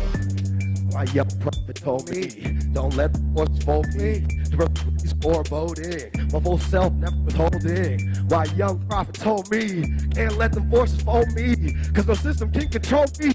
Before I'm formed. You. Staying high, staying fly. That's why I'm gonna do it till I die. Yeah, that's why we do it, and we never gonna stop it. Hey, my boy. As for all my mentees locked down, still struggling to get their crowns, man. Thank you very much.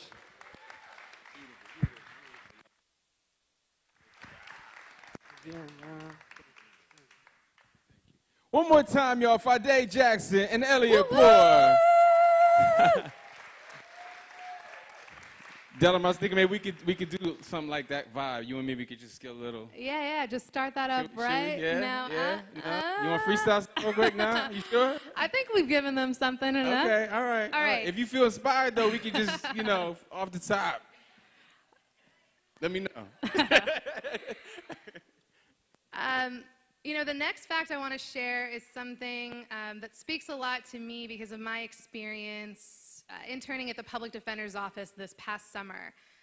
I worked for a few weeks at the realignment unit, and I interviewed over 1,000 gentlemen who have been caught up in the system in the particular AB 109 catastrophe that many people struggle through in California. And so when I read this statistic, I thought about all the men that I had the privilege to meet. 1 in 55 people in the United States are under correctional supervision. Renell from Compton says his biggest struggle is going to school. I am resilient because I can get to my worst days and still build off of it. And my biggest need is that I go to college and achieve my goals. Give it up for Renell.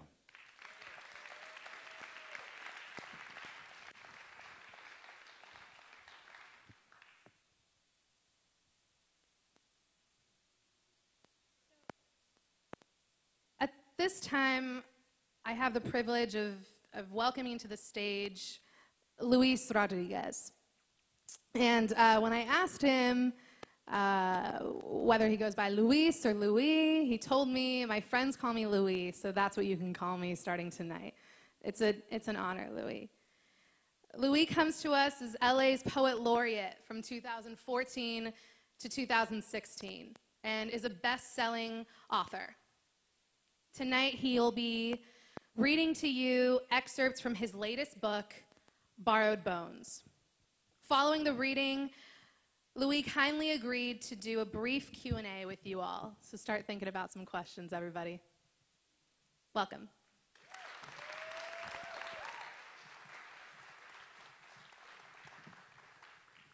So I have to let you know that when I was declared Poet Laureate of the City of Los Angeles, and I've told this story many times, the mayor, Garcetti, gave it to me at the downtown Central Library. He didn't know that when I was 15 years old, I was homeless in the streets of LA. I was on heroin. I had a .22 handgun for protection to mug people, to be honest with you. But my refuge was that very library. Those books saved me. Reading, capturing the stories, the poetry, especially the books that came out of the 60s, the civil rights struggles, the African American experience books. Malcolm X book changed my life because he was writing about people like me 2,000 miles away in Harlem, but I understood what he was talking about. And so it was strange and interesting that I would be poet laureate in the same space that I was walking there all messed up. Some people know my book, Always Running. This is a book that's read in the schools. They tell me it's one of the most checked out books in libraries, but also one of the most stolen. So I guess that's probably a good thing. And as people know, I was on heroin and other drugs for 7 years. I was in a gang at 11 years old, a Cholo Chicano, Cholo gang member. I was in jails from age 13 to 19. I was arrested for all kinds of things. The worst things was that I was on murder's row when I was 16. For murders I didn't commit, but it didn't matter. I was there. And then at 17, I was arrested for attempted murder. And I will admit I did actually shoot somebody. The guy didn't die, thank God. And I got through all that. And then at 18, I was going to face a prison term for fighting with police officers. But what people don't know is that I really wasn't fighting with them. I was trying to stop them from beating up a young Chicana that had been handcuffed on the ground, and they were beating her up. And all the gangsters walked away, and I couldn't walk away anymore. I could not walk away anymore. And I went up to them to say, "What, you know, don't beat her up. What's wrong with you?" And of course, they beat me up, but it didn't matter. The only thing that saved me is by then, I was tired of la vida loca, the crazy life. I was tired of it. I lost 25 friends. I was tired of being a slave to drugs, being a slave to the environment. And I was tired of being used. And I wanted to be a revolutionary. And I made that decision in the county jail. And even though I was going to face this prison term, the community stepped out on my behalf. And I want to thank them. They wrote letters to the judge. They came to court. The judge even said, "Nobody does this for anybody." And the judge gave me time served in the county jail. And I walked away. I have never returned for 45 years. So,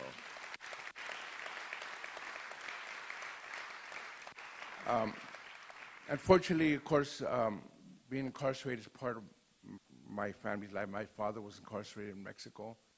I wasn't formally incarcerated, but my son, my oldest son, Ramiro, who I love dearly, did 15 years in prison. So it's something that you want to stop. I hope none of my grandkids and great-grandkids that I now have will ever have to go through that journey, that ordeal. But we all have to work together to stop it, because it's going to happen unless we all come together and say, no more mass incarceration, no more throwing away our kids and our youth and our young men and women. It's time to end it. So I'm going to read one of the first poems I ever wrote. I was sitting in the Hall of Justice jail, murder's row. People were playing cards, goofing around, some people drawing, and I was writing. Who does that, you know? I'm sitting there writing. I didn't know what I was doing, but it was the kernel of that is in this poem, and it's called The Calling. The calling came to me while I languished in my room, while I withered away my youth in jail cells and damp barrio fields.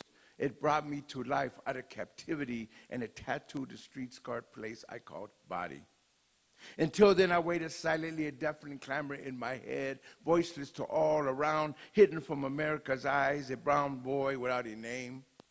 I would sing into a solitary tape recorder, music never to be heard. I would write my thoughts in scrambled English, take out photos in my mind, plan out new parks, bushy green, concrete free, new places to play and think, waiting. Then it came, the calling. It brought me out of my room. It forced me to escape night captors and street prisons. It called me to war, to be writer, to be scientist, and march with the soldiers of change. It called me from the shadows, out of the wreckage of my barrio, from among those who did not exist. I waited all of 16 years for this time. Somehow, unexpected, I was called. So, it's great to hear the words of the young people from Central Juvenile Hall. I was at Central Juvenile Hall 50 years ago. And so it's just great to know that there's people there working with these young people and getting them to do amazing things. One of the things I decided after I escaped all that, I got out of heroin, as you can imagine. I got out of all the stuff. I decided at age 25 to go back to prison, but not as a criminal or not as somebody who does an offense to society. I decided to go back there to teach, to do poetry. And I started at Chino Prison in 1980. And I did creative writing workshops there, and I've done poetry readings in prisons up and down the state. I've also done healing circles and talks. I've now done this all over the country, almost every major state of the country. I've done it in Mexico, El Salvador, Guatemala. I've done it in Argentina. I've done it in England and in Italy. I have been doing this now for 40 years. And so,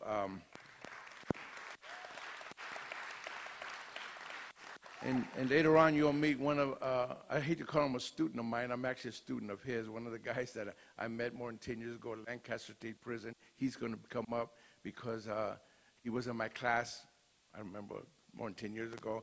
And then when I came back, he ended up coming back again. And we've been friends ever since, Kenneth Hartman. He will come up later. But you should honor him. He did 38 years in the state prison system. He's now free and doing amazing work. And I really appreciate all the great work that Kenneth is doing. You know. So I have one poem to read, and then we can talk a little bit. Does that sound good? And this poem is my latest poem. So you heard one of the earliest poems over 50 years ago. Now this is the latest one. And it's based on a book that me and Kenneth are actually working on called Make a Poem Cry, which is writings from my classes at Lancaster State Prison, which I get to do every Monday for 8 hours a day. I'm there in two of the prison yards there. It's my poem to these guys, and it's got this one line of poetry by one of the poets that was in my class, Jimmy McMillan, and it goes like this. I can't see him coming from my eye, so I had to make this poem cry. Make a poem cry. You can change the body, the face, the eyes, the way hands move coarsely over cement or deftly on tattooed skin with needle. You can cage the withered membrane, the withered dream, the way razor wire shouts, yells, and batons can wither spirit. But how can you imprison a poem? How can a melody be locked up, locked down? Yes, even cage birds sing, even grass sprouts through asphalt, even a flower blooms in a desert. In the gardens of trauma we call the incarcerated can also spring with the vitality of a deep thought and emotion buried beneath the facades, deep as rage, deep as grief, the grief beneath all rages. The blood of Shut's poems, songs, emotions, thoughts, dances are what flow in all art, stages, films, books. The keys to liberation are in the heart, in the mind, behind the cranial sky. The imagination is boundless, the inexhaustible in any imprisoned system. And remember, we are all in some kind of prison. If only the contrived freedom society professes can flow from such water. The path to peace is art.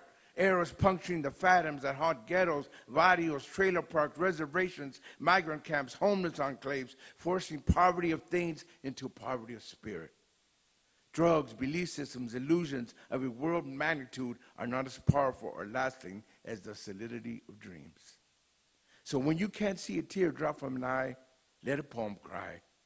Let the paper bleed. An image or chant exorcise the demons of despair. The lifeline is inside each of us. So, thank you. So, I think we can take a few questions or comments, and there's already one right there. Yeah. Yeah. You're good.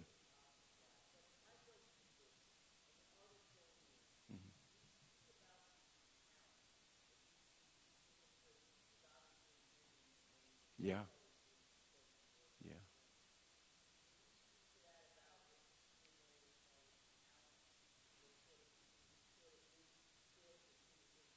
Yeah.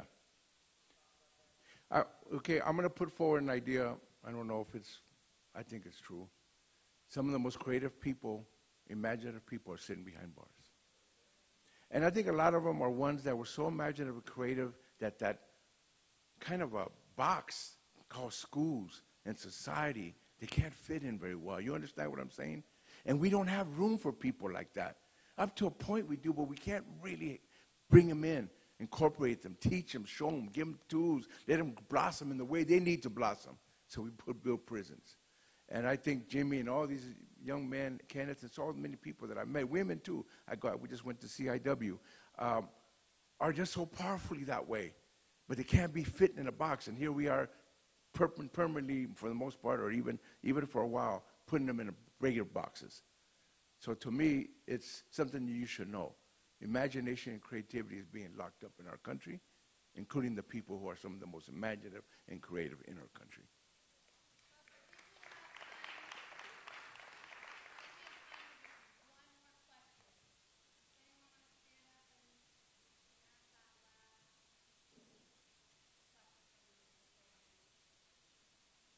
One more? Okay. Oh, there he is. Okay.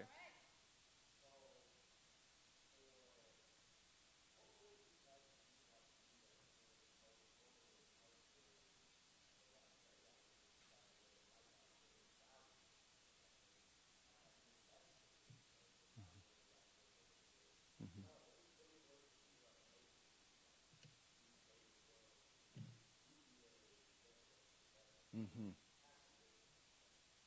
Well, let me say as short as I can, but as deeply as I can. I think that this is one of the worst times we've had, but it's also a big opening that you all have helped create in this country. The idea that we can end mass incarceration. But one of the things that's important is if young people come out of these prisons, right away, we got to get them to live purposeful, meaningful lives. It isn't just taking a space or getting a job or being good citizens. You understand what I'm saying? I'm all for that. They should be good people. I'm saying they should be the creative, imaginative, powerful, inexhaustibly deep people they need to be, the people they were meant to be. And that's what we got to help them get there and give them all the tools and resources and community and love that we can to make sure they do that.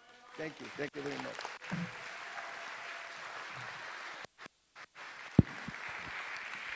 Thank you. Thank you so much, Louis. Can we give it up for him one more time? Come on now. That was phenomenal. Thank you so much.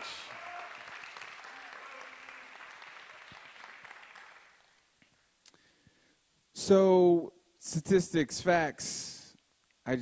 You put me in a different direction. You mentioned CIW. So I have the pleasure of directing the prison education program here at UCLA with Rosie Rios and some of the other folks in this room who do all that work to make it happen. And give it up, give it up. yes, yes. At the end of this year, we would have offered 15 courses and programs in 5 different correctional facilities all across Southern California in the last 4 years. See Audrey Harris, who's teaching a class on liberating fictions, Latin American fiction, gender, and literature in a women's facility starting this week. But I gotta say, at CIW, I learned the oldest prison for women in California, that the suicide rate, 5 times the state average, 8 times the national average, right? And 90% of the women there, I learned on my first week going there, experienced some form of abuse.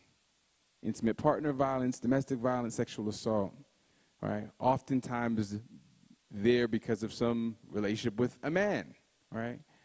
And so I bring that to our attention because I think we do need to think about how since the 1980s, women have been the fastest growing population incarcerated in this country, and the exponential effect that has on our families and on our communities, I think, has not been given enough attention. Hunter asked us to share with you that he's resilient in the way that no matter how many times I return to jail, I try not to lose hope and keep fighting to get out and be something. Hunter's biggest dream is to make myself proud. I want to be a psychologist because I've faced so many problems in life and feel as if I can help others with my experiences. Give it up for Hunter.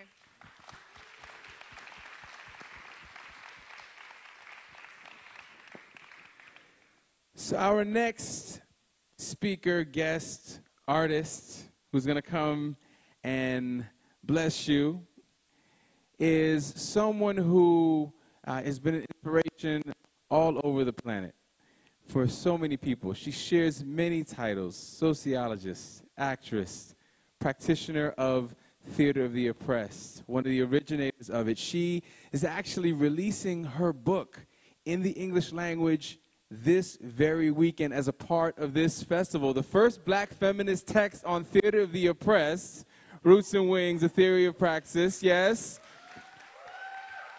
We are so deeply honored with the Art and Global Health Center here at UCLA. Bobby Gordon's in the building. I want to give it up for him and David Gear for supporting this work in collaboration with the Prison Education Program to bring them here along with a total of 9 Brazilian Theater of the Oppressed artists who will be here over the month of April, along with Alessandra Conceição, who's back after coming last year, all right?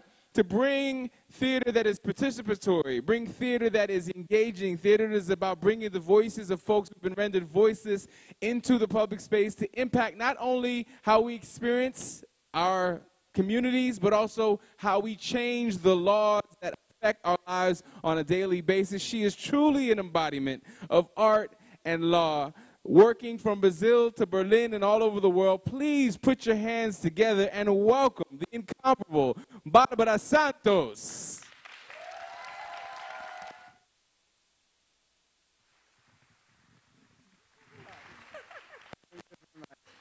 Thank you very much. I have to say that English is not my mother tongue. I'm going to read in English. This means maybe some words will be like, wah, wah, wah. But I will try my best. Yeah, so, and I say that this book born in Portuguese, and because of effort of several people, it's book born also in Spanish. And this is a work of women, is a collective, is international network. And because of that, it's born in Italian. It's like also collective work, people that was imagining and think that's important to people read something. And because of that, born in English right now. Yeah, it's like we have one of the translator here. This is Jennifer Marshall, and Bob Gordon was also in the production of that, and people from here, from the university.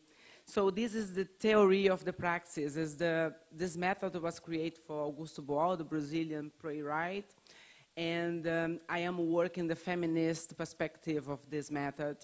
And I would say that's the theory of the praxis. And then because of that, I would enjoy to read for you a concept of that and one example of the praxis.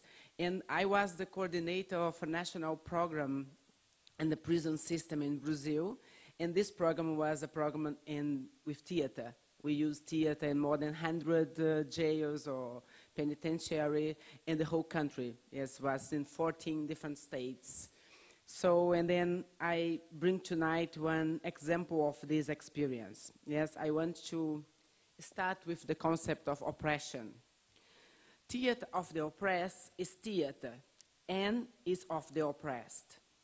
As a theater method, it is aesthetic expression, positioning itself in the field of art, taking the stance of being of the oppressed. It defines its position and adopts a political posture. Thus, theater of the oppressed presents itself as an artistic expression which has to be constructed and developed through political action. Art and politics, the method simultaneously combines these two fields of action and builds its identity on both. We understand that oppression is structured and based on context of social injustice, harboring imbalance of power and opportunity. These injustice and imbalances perpetuate privilege, calcify social conditions, naturalize segregation, and reinforce inequality. This injustice determines who can have access to the right of expression and knowledge, and at what price. or to spaces of power and decision-making, the means of production, material, cultural, and symbolic goods, or justice and rights as human being and member of given society. It privatizes collectively produced riches and socializes the problems resulting from this concentration. This injustice guarantees advantage to select groups in contrast with disadvantage for groups of oppressed. Oppression refers not only to the use of this advantage, but also to its mere existence. Our theater investigates the mechanism of oppression and the relations between individuals which belong and or represent social groups. Theater of the oppressed objective is the identification, aesthetic investigation, artistic representation, and collective debate for overcoming situations of oppression. With this in view, it stimulates critical observation and of and stance on reality. It aims at creating consciousness and concrete actions. As a method, it proposes the elimination of barriers between stage and audience, so that a free passage of artists and spectators can be established. So I give you a concrete example. Forum sessions should build new power structure, disorganize hierarchical verticality, and establish horizontal democracy through dialogue.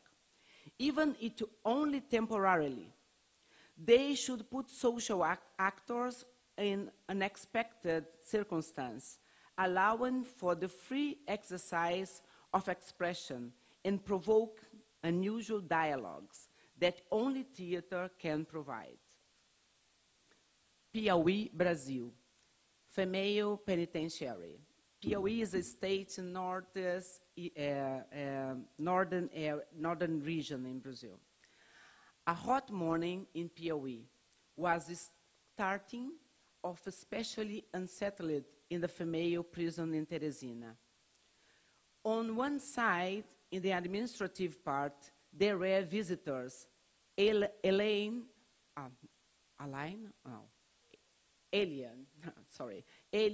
to surrounding on non-visiting day. The security sector was mobilized and the administrative sector teamed with commotion to prepare for the reception. On the other side, the cell sectors was buzzing with last-minute finishing thoughts, nails, hair, lipstick, nail varnish, brushes, dresses, sandals. In prison, time is compressed despite its abundance. The time of the event passes by and must not spill over into lunch hour. It would not do it interfere with the holy hour of watching time go by. The iron bars parted and the women were let out from their cells to the stage, even if improvised, still a stage. Aesthetic space, center of attention, energy and power. Even it only power of the image, power. The women are impeccable. There are so many people in the audience. They want to look their best. They want to appear the way they would perhaps like to be seen all the time as women. Before the event, there is only time to review the sequence of the scenes. Only 3 nervous minutes in the sea of hours, an end that never pass. The women in the tie circle recall the script, their entries and exits. They will go on stage without rehearsing, a situation for real artists.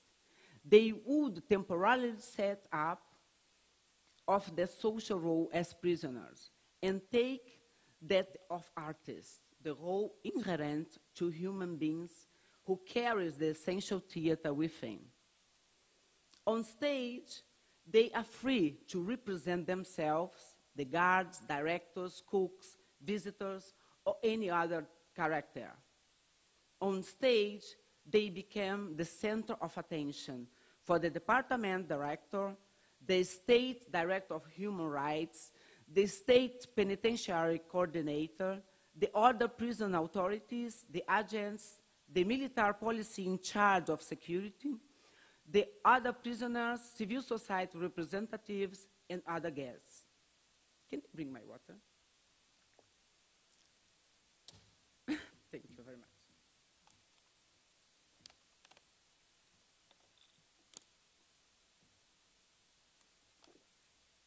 I remember the scene. And those not informed ahead of time about the events locally would perhaps not immediately identify it as a jail. However, they could not fail to notice the profound social difference between the spectators present there. Skin colors and types, skin hair and lackluster hair, perfect smiles and toothless smile, clothes, shoes, and postures all reveal social origins. Due a historical coincidence, the toothless smile belonged to the prisoners. It was impossible to ignore the social and functional difference distinguishing levels of power among the individuals and especially between the two largest groups of people. Nevertheless, those differences were temporarily suspended while they were all part of the audience. In that place, the morning's 30 degrees felt like 40. The hot breeze alleviated neither the heat nor the tension. The stage bar of resources was the privileged territory where the reality of the system would soon be represented. It was an improvised structure set up in front of stands organized on the stop of almost 100 spectators. Though the majority was theoretically aware of it, reality appeared on stage as news. The image encouraged focused reflection on reality. Theater helped reveal what was real, which could not be seen with the naked eye. And the nervous smile of the audience signaled identification and revelation. After the representation of the play comes the moment for the theater dialogue, mediated by the Coringa, seeking to guarantee equality of participation among the spectators, where everyone can have the same chance to express themselves.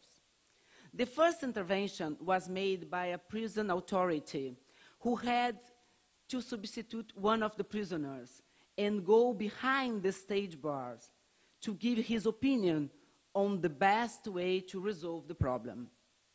He had to defend his ideas from there and experience the difficulty of being limited by space, deprived of the right to touch or come close to his interlocutors. The actors were all outside the stage bars, speaking with a prison authority who in that moment was substituting a prisoner put in his isolation with no access to the rest. There, though he was a character, he did not stop to being himself. This is why the actors, prisoners, were experiencing addressing a prison authority with absolute freedom. No handcuffs, no real bars, and no defined norms. The actress, prisoners, and the prison authority, spectator, experience an unimaginable dialogue. As spectators, that man whose social role was of prison authority had the same opportunities and limitations as any other spectator. In his intervention, he considered that the condition of imprisonment experienced by those women was a consequence of personal choices. When analyzed the intervention, the rest of the men and women spectators positioned themselves with regard to the topic in rigorously horizontal dialogue in which all could speak and have the right to be heard. In that discussion, many prisoners asked to take the floor and argued that the relation of many of them with the criminal world had nothing to do with personal choice. A young woman who had gone to jail not long before emotionally stated that for many people in Brazil, there is no option to have a choice. There was no unanimity among the guests and the prison authorities. Many considered that the prisoners' arguments were valid and had to be kept in mind. Others state that poverty and distinction do not justify crime. The discussion was rich and continued through the following intervention in the hours and days to follow. The reenactment of the institutional power structure occurred in a specific context. The image of the prison changed, and the people reenacted relationship within recreated image. It was image, but it was real as image. Image created and experienced by real people. A radically democratic space of freedom was put in practice within the walls of that prison. Thank you.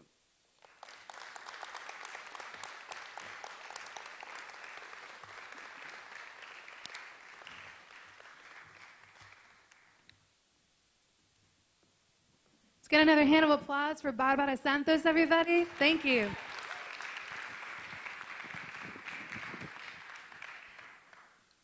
Alicia Verani is the Associate Director of the Criminal Justice Program at UCLA. She's also become a personal mentor of mine, not only because she's a former public defender, but also because none of tonight or the rest of this weekend would have been possible without her leadership and her encouragement. She is a woman who wears many hats, and one of those was leading the inaugural bail clinic at UCLA School of Law. In that clinic, students like myself were taught about the bail system in California. And in a partnership with the Bail Project here in Venice and the Public Defender's Office in Compton, we had the opportunity to speak on the record and argue for our clients to try to get them out, or at least to get their bail reduced. Alicia was our professor in that class, and in that class we learned the following statistics. Residents of Los Angeles paid nearly $41 million to bail bondsmen to get their loved ones out of jail in 2017. But they will never see that money again. And the median bail amount in California is $50,000.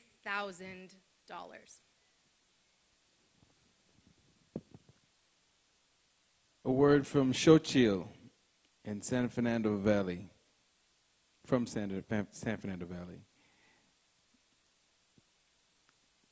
Being locked up and not seeing my family is my biggest struggle.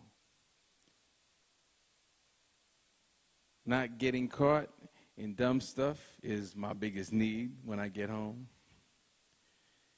And my dream is to get out of here and just say sorry. Chocho.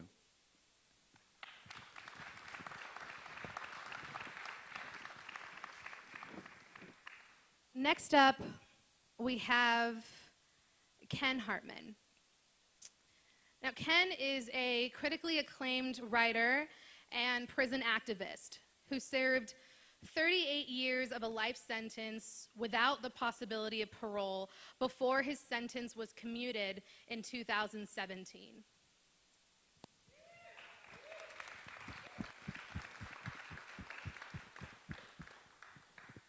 Ken has been with us for 15 months, and in that time, he's become one of the greatest friends that I've met in my time at law school. He's also a key member of the Call Committee. So when we dreamed up this crazy idea of this 3-day festival with these moving parts, we wanted to bring someone on our team who could speak to the experiences of the people we're trying to highlight. Ken jumped on board without any hesitation, and in the past year has gotten countless calls and emails from myself and many of the rest of us on this team.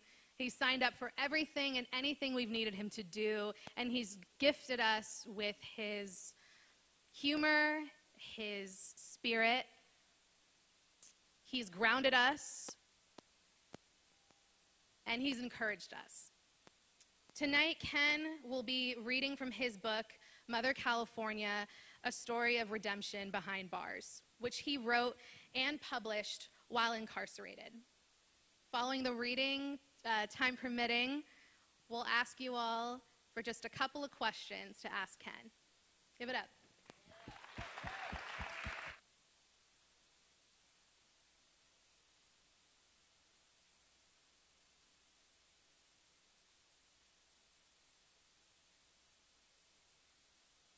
Okay, can you hear me? Oh, good. I can hear me. And I have to follow all these people that have come up here, so. Okay, before I start this, I just want to say I got out almost 16 months ago, and I'm here at UCLA probably first and foremost because Professor Sharon Dolovich, who I hope is still here somewhere, there she is. I was friends with her before I got out of prison, and she reached out to me and asked my opinion on some things, which I was still flabbergasted that a professor at a law school was going to ask me my opinion on things. And she invited me to come here, and this is kind of like my favorite place on earth, I think. Although the beach in San Francisco is pretty nice where I was a few days ago. So, okay, so this is a lot heavier, but so this is the opening of my memoir, Mother California, which I wrote in 2008 while I was still in prison. When I was 19, I killed a man in a drunken, drugged-up fistfight. Anyone who knew me could have seen it coming. I had spent my entire adolescence in and out of major trouble. I stole, I lied, I cheated. I was extraordinarily, preternaturally violent in my short life. I had left behind a pile of wreckage. I was, in the euphemism of the outcast, state-raised, a child of Mother California. In my world, it's a title to be proud of. Surviving an upbringing in the Golden State's juvenile prison system is considered something of an accomplishment. Before I was eligible for a driver's license, I had witnessed stabbings and beatings too numerous to count, and I had participated in more than I care to recall. I had seen boys gang rape other boys in the shower. I had beaten others unconscious simply because of a misspoken word. On one occasion in Orange County Juvenile Hall when I was 16, after fighting with 10 guards, I had spent days naked in a rubber-walled room with a hole in the floor. Stripped to the bare necessities, one learns that respect is to be demanded at all costs on penalty of death, even one's own. In every jail and juvenile camp, I learned the same lesson. No one ever wanted to know what I did for a living. They wanted to see if I was predator or prey. Shoved against a wall, surrounded in a dark alley, looking into the barrel of a battered service revolver, I always got the same message. Will you stand up and fight, or will you bow down? The winnowing process began on the schoolyard and ended with only the baddest of the badasses still standing. It became a job, this posture of hardness. Like the time the local girls came to me and said some guy had disrespected them in our neighborhood. Though I considered them little more than receptacles in tight pants, I ran to their defense. He was a fellow predator I recognized instantly. The torn jeans, the dusty combat boots, the jangling keys hanging off his leather belt, all of these marked him as another sidewalk commando. More to the point, the deadened hardness around his reddened eyes identified him as a citizen of my world. I walked up to him and demanded he apologized. He leaned back and patted the size of his shirt. "I'm packing," he told me, the outlines of the pistol's butt visible. I stepped closer and told him to start shooting or start apologizing. He looked into my eyes and saw an inflexible fearlessness and irrational aggression.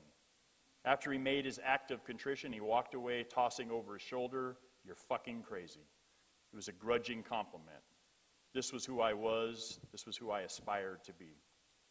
It all imploded one February night in 1980 when I encountered poor Thomas Allen Fellows. I had spent the night in a series of bars, the kind of bars frequented by men with tattooed necks and women drawn to chaos and rampant testosterone. I was fresh out of my latest stint in Mother California's Youth Authority, known to all of us who had walked her unforgiving yards as the YA. 220 pounds, 6'2", a coiled spring of hostility. I had the dead eyes familiar to prison guards and combat veterans. I walked with the studied indifference of the fearless, although my impetus was, on deeper reflection from this distant vantage, undistilled fear. Fear of the other, fear that I would be discovered to be weaker than my act. Deeper still, down beyond my casual, bruised comprehension, I was desperately lonely and sad. That February night, in the last couple of hours before closing time at the Honeybee Bar, I had achieved a level of inebriation at which one becomes functionally a kind of demigod. I was fully alert and coherent, a product of massive doses of prescription methadone, while at the same time blind drunk on tequila. I was on an undefeated arm wrestling run. The very fine barmaid kept telling me to hang around till she got off with barely disguised promises of carnal pleasures. The night had been perfect, but for the lack of real violence. In pursuit of calamity, I managed to persuade some men from the Honeybee to make a run over to the local Shit Kicker Tavern. A dozen of us piled into a van and crashed the other bar. Tattooed necks and big belt buckles never get along, even in the best of circumstances. After a traditional exchange of epithets, the fight took off. Now I had entered my zone, my place of comfort. Mock battles and feats of strength never really satisfied me.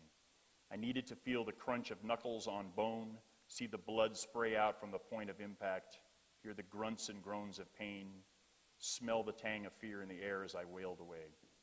In those moments of actual combat, I was transfigured. I lost my contact with the dull earth and ascended to the rarefied realms of beasts and legends. By the time we got back to the Honeybee, after I had knocked somebody's teeth out and stood roaring my defiance and exhilaration amid a barrage of beer bottles, I was their champion. But I also saw the dawning recognition in my companions' bloodshot eyes. They realized a monster was in their midst. We golems of urban legend were a force field of the darkest energy. I had gotten to the point where I could feel the fear I brought out in people. When I walked in the front door of parties, others ran out the back door. Beyond the thrill-seeking women and danger junkies who periodically hitched a ride in my wake, people sensed the blackness and avoided me. There was so little humanity and alive in me, so little good. Rage at the nature of existence was all I knew.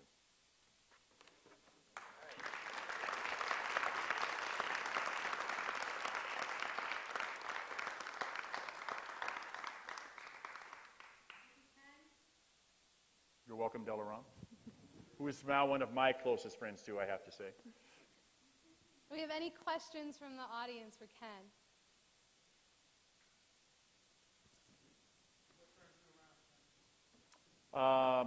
So this is, the lowest point of my life, really. And if I had time to read all 200 pages of this book, which you probably would not want me to do right now, when I had been in probably, I was about 27, 28 years old. I met a woman who fell in love with me, and I fell in love with her. Like probably most people I ever knew who did time, They didn't feel loved fundamentally. They didn't feel like they were belonged. I didn't feel like I was loved. I didn't feel like I belonged. I came from a dysfunctional family. I grew up in a crappy neighborhood. You know, it's the usual story. And once I felt loved, it really changed how I perceived the world. And before they took conjugal visits away from lifers in 1995, my daughter was born. And at that point, I had already changed my life quite a bit. But when I held my daughter for the first time, you know, I vowed to her, to that infant child, that I would do everything I could so she could be proud of her father. And, you know, at that time, I was serving life without the possibility of parole. But, you know, that's what I did. And, you know, and ultimately, I got out of prison, and Tuesday night, I was in San Francisco, actually in Oakland, at a movie theater where they showed a documentary that I was in. It was filmed while I was in prison. She was also in the documentary, and we were on a stage together talking about the film to about 200 people in the audience. So, you know, my life went from one thing to another.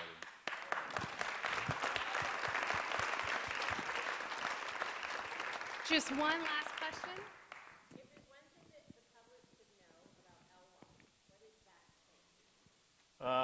What the public should know about life without the possibility of parole is that life without the possibility of parole is the death penalty. It's not it's not a lesser sentence, it's not a good deal, let's trade lethal execution for lethal terms of imprisonment. It's the death penalty, it's just another form of execution. And I know there are probably a lot of people in this room that are death penalty abolitionists, and I know your hearts are in the right place, but I really plead with you to step back from that and think about, I can assure you, people who are serving life without the possibility of parole believe they have been executed. They're just waiting around to die. So.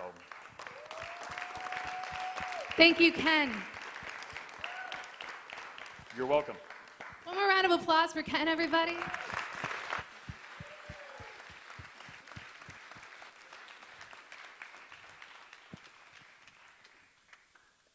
So before we introduce our very last act of the evening, we just wanted to give you all a few names of people and groups that have been instrumental in this evening. First and foremost, the California Arts Council, specifically Mariana Moscoso and Laura Littlefield. Give it up, give it up. Who are here with us all the way from Sacramento this evening and will be with us throughout this festival. Helen Majid from Central Campus, who helped us apply for the California Arts Council grant. Give it up for Helen. Give it up for Helen. My mentor and inspiration, Professor Sharon Dolovich, and Professor Maximo Langer, the faculty directors of Prison Law and Policy Program and the Criminal Justice Program, respectively.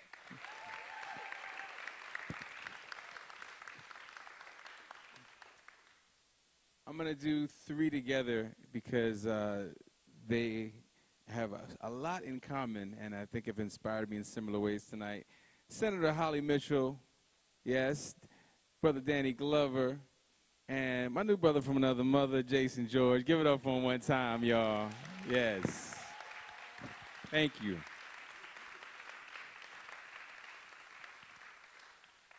We'd like to thank Arsenio, Ginger, and Dan, and all the folks at World Arts and Cultures who've worked tirelessly to make this evening run so smoothly. Thank you. Make some noise for them. They really did work tirelessly. Dean Steele of the School of the Arts and Architecture, Dean Mnuchin of the Law School. Make some noise for the deans. I'd like to thank Ryan Lowe and his entire crew who've been filming tonight and the rest of our nights. We'll even have a live stream of tonight's evening. We did, and we'll have a live stream of the rest of the day. So if you can't join us in person, please follow along on our website. Gotta say, they are a film company started by, run by formerly incarcerated men and women. So I just want to shout that out too. You know what I'm saying? For real. Whenever we have challenges in the juvenile hall, we call on one woman and one woman alone. Commissioner Bessie Butler. I want to give her a shout out. She makes it happen. Thank you. Commissioner Butler will be leading the film talkback tomorrow evening, so please stay tuned for that amazing conversation. We'd also like to thank Mary Tran, Alicia Verani's faculty assistant, who was instrumental in organizing parking, and so many other tasks that were so necessary for making this evening a success. Thank you, Mary.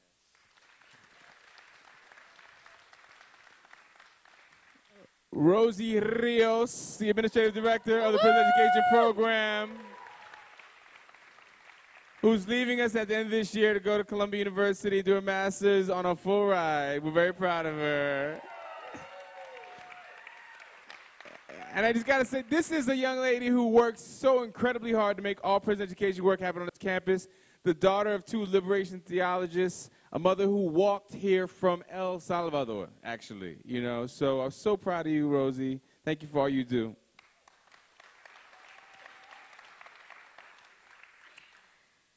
Nipsey Hussle, Yes. Yes. a name that's been said a couple of times today but could not be said enough. An artist, an activist, and one of LA's own. Rest in peace.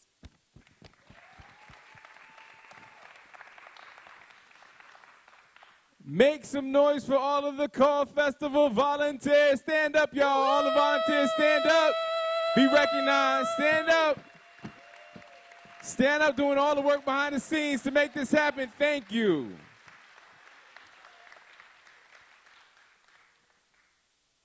And my last couple of thank yous are to people that I know personally, people that I was able to call in a moment's notice and say, hey, we need to make this happen. By the way, can you volunteer your time for free? And they said yes. So tonight's special thank you is first to John Reed Steenkamp, our DJ, for the earlier part of this evening.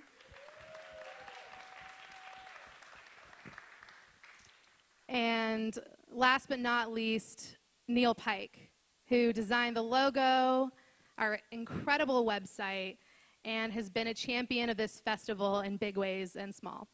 Thank you. So, all of the artists, all of the speakers, we want to show everybody who came and blessed the stage some love. Give them one more round of applause, all right? Thank you so much. And now, are you ready for some music and some movement? Anybody? Anybody? Anybody? Yeah? I didn't buy that. How do you feel about that? Was that like... Let's hear that, that one was more like, time, That was everybody? like a USC crowd or something. I don't know. That was... Uh-oh. No. Bobby, don't bring that energy. No, don't do that, you know. So. Are you ready for our closing act, everybody? That's better. That's much better. The LA-based multilingual urban Latin dance theater company coming to bless you. Make some noise like your mama is coming to the stage for Contratiempo!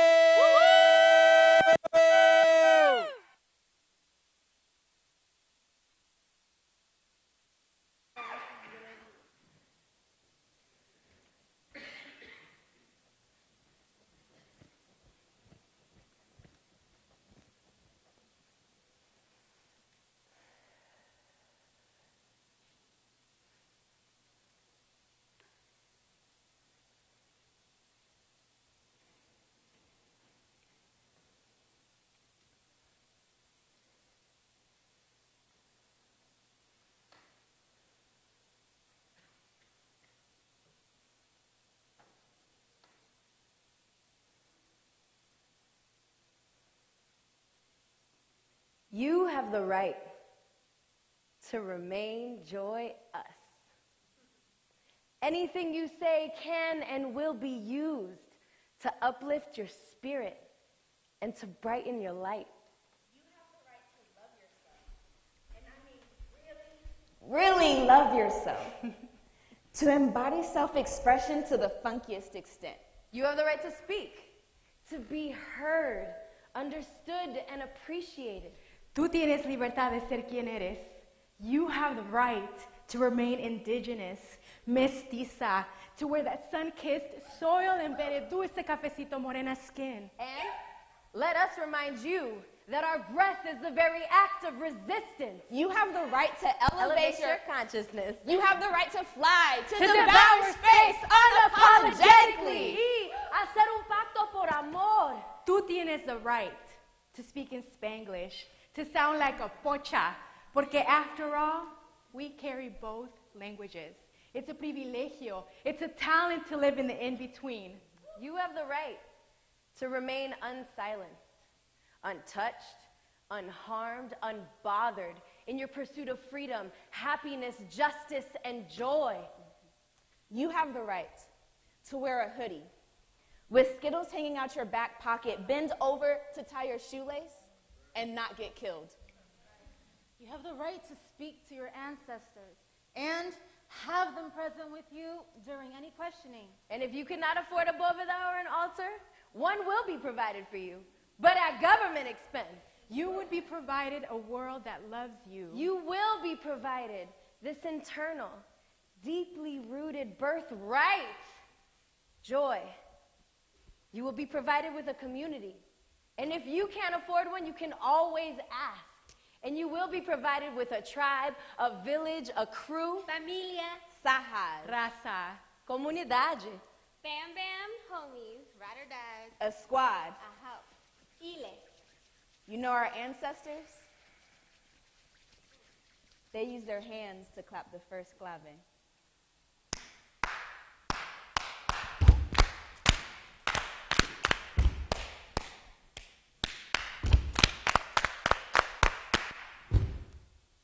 Now, knowing and understanding your rights as we've all explained them to you, are you willing to rise?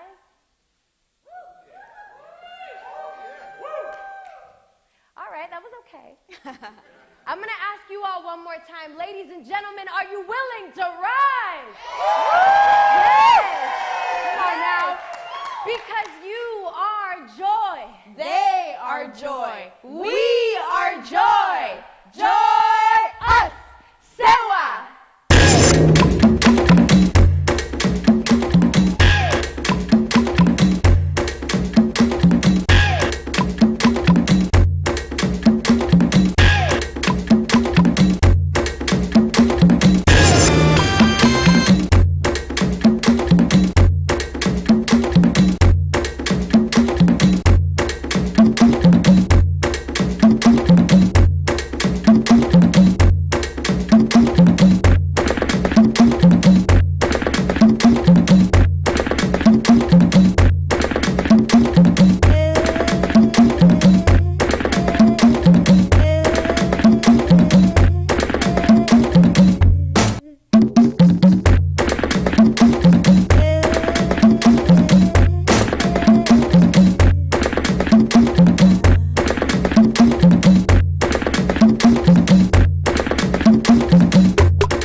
Amigo, que ironia desta vida. Você chora na avenida pro meu povo se alegrar.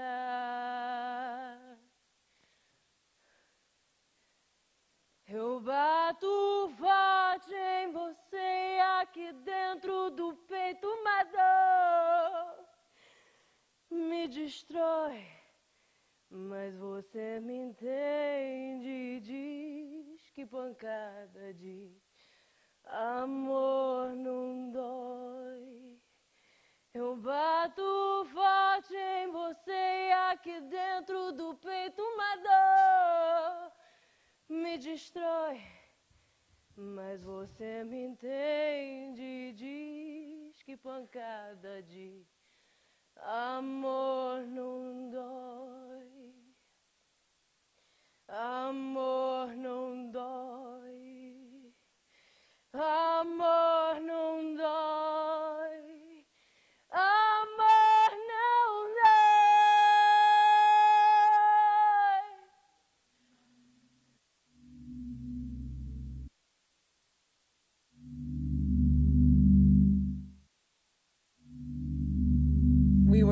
We were going to Arkansas right after he was born, and we adopted him the day after he was born.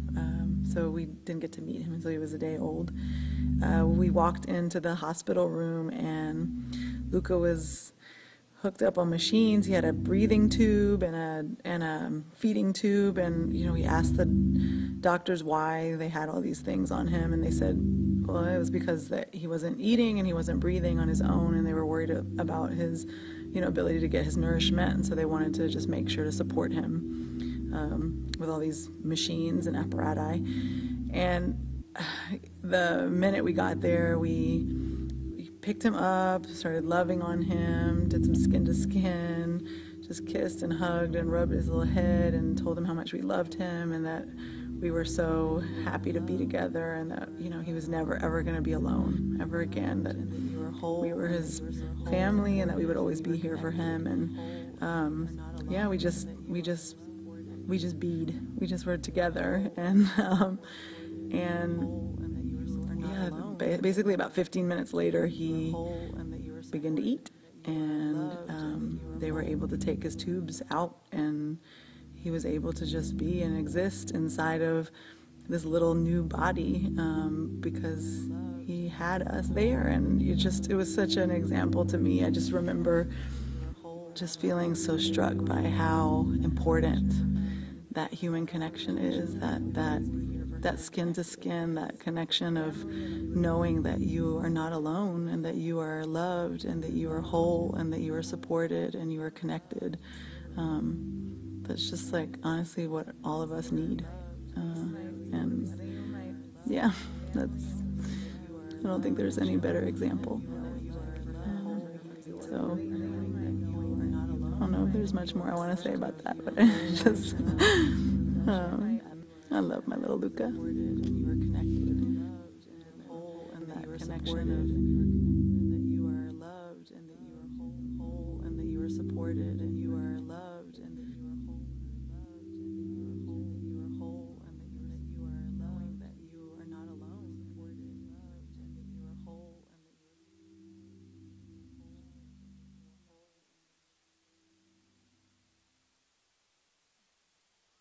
We're not allowed to have a voice. We ain't allowed to think. You feel me? I'm a whole human being. You feel me? Just like I could break somebody down using violence or my mind. I'm a whole human being. I bleed, I think, I live. Venimos a protestar por todas las injusticias que se están dando en el país, ¿no? Nuestra manera de protestar, aparte de venir a la marcha, es por medio del arte, de nuestra danza, de la música, porque es un representante de todas las escuelas de Limba y de arte y cultura.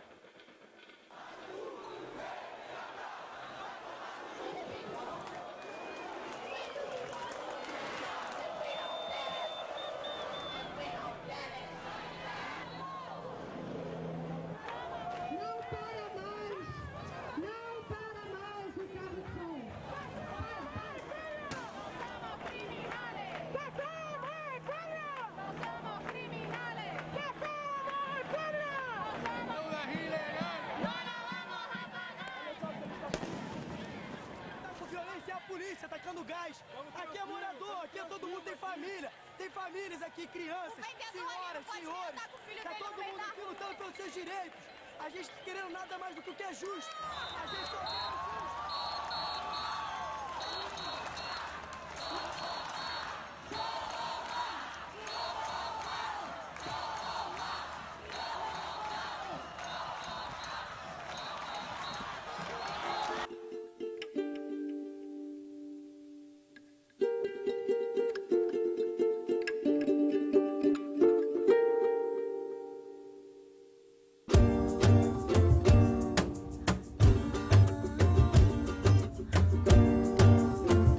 History books got it all wrong, so I come to you with a song.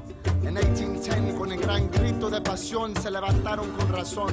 Black and brown fighting together on a day I'll always remember. En el 5 de mayo, con el grito de gallo, black, white, and brown bleeding together on a day I'll always remember. Cause really, it hasn't been that long, so just in case Cat Williams had you guessing, let me kick y'all down with a little history lesson. In the 19th century, while the U.S. promoted degradation, annihilation with its military and U.S. Navy, Mexico got rid of the caste system, voted for its first indigenous president, even getting rid of legalized slavery.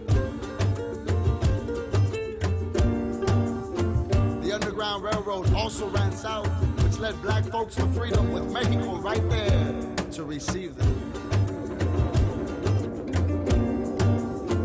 In 1910, it was Mexican men with Pancho Villa and Zapata fighting for tierra, libertad y techo, with Adelitas on the front line with bullets across their pecho. In the year 1946, it was the Mendez family that fought against segregation in schools.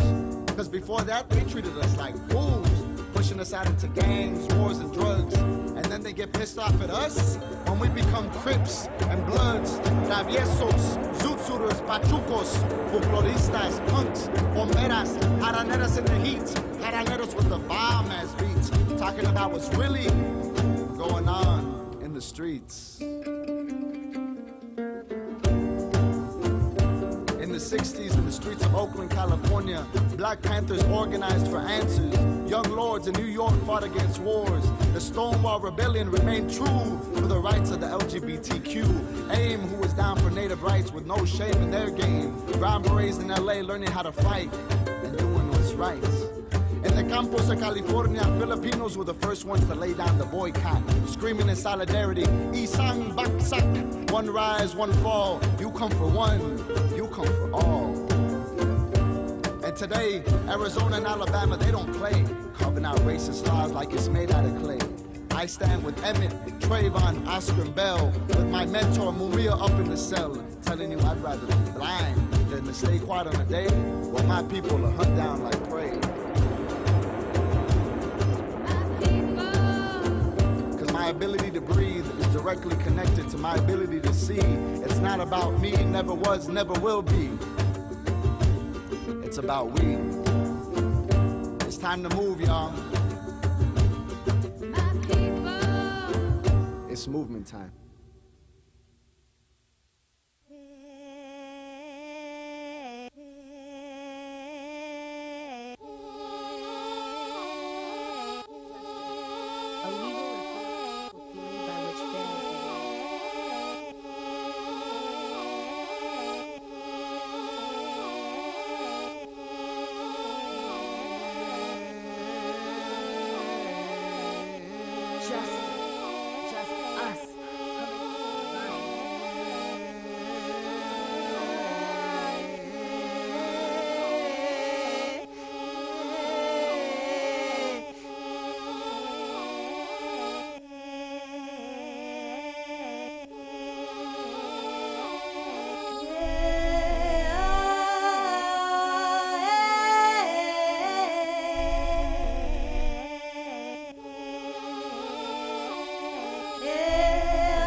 Alien, extraterrestre, illegal, undocumented, naturalized, naturalizado, citizen, ciudadano, refugee.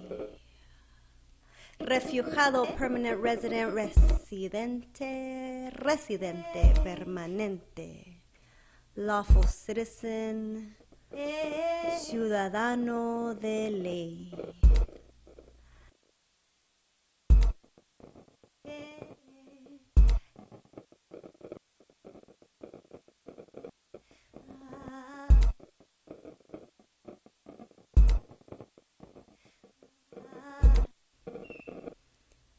Residente, permanente y ciudadana ilegal. Residente, permanente, ciudadana ilegal.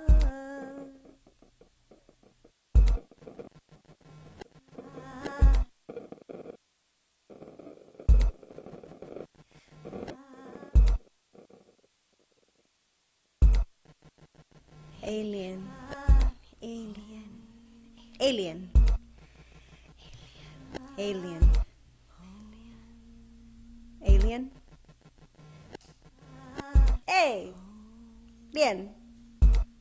alien, alien, alien,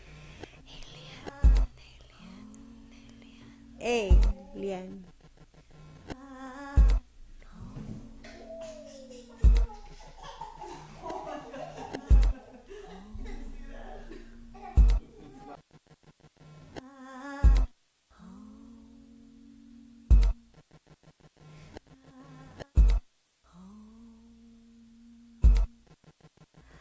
undocumented, illegal, illegal, illegal, illegal, refugee, refugee, refugee.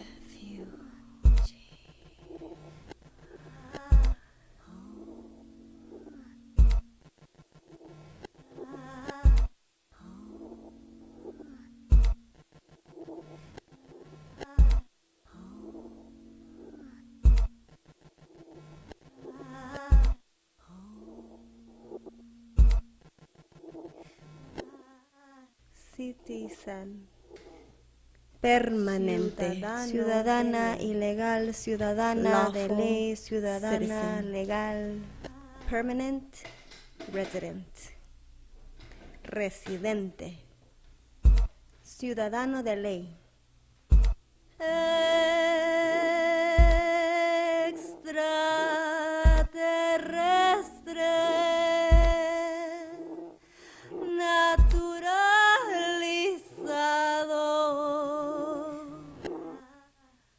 refugiado, ciudadano.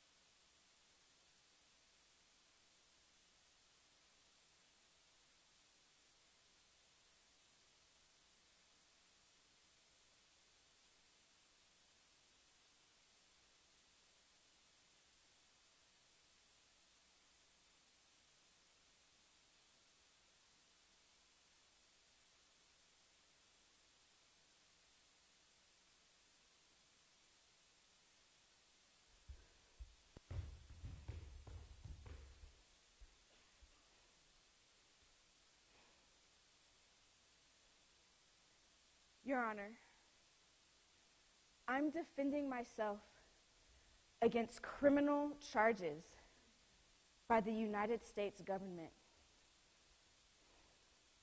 Enlistment to serve you a dose of unapologetic blackness in the face of tiki torch racism, cultural appropriation, redlining, and barbecue Becky. Possession of joy with the intent of distribution across color lines. Conspiring against the separation of familias at the border and the age-old divide and conquer tactics that disunify black and brown communities.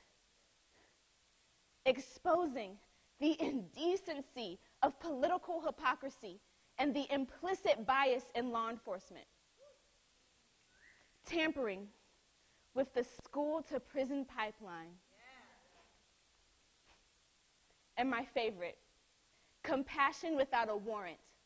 First degree self-love, self-worth, self-empowerment, and self-care, all under the influences of low wages and inequitable distribution of wealth. And so, Your Honor, you ask me how I plead? How do I plead? I plead guilty.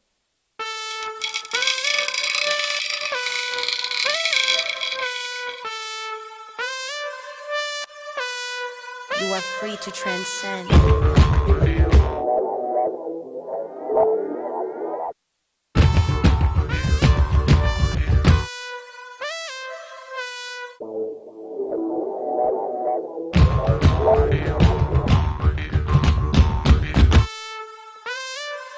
You are free to transcend.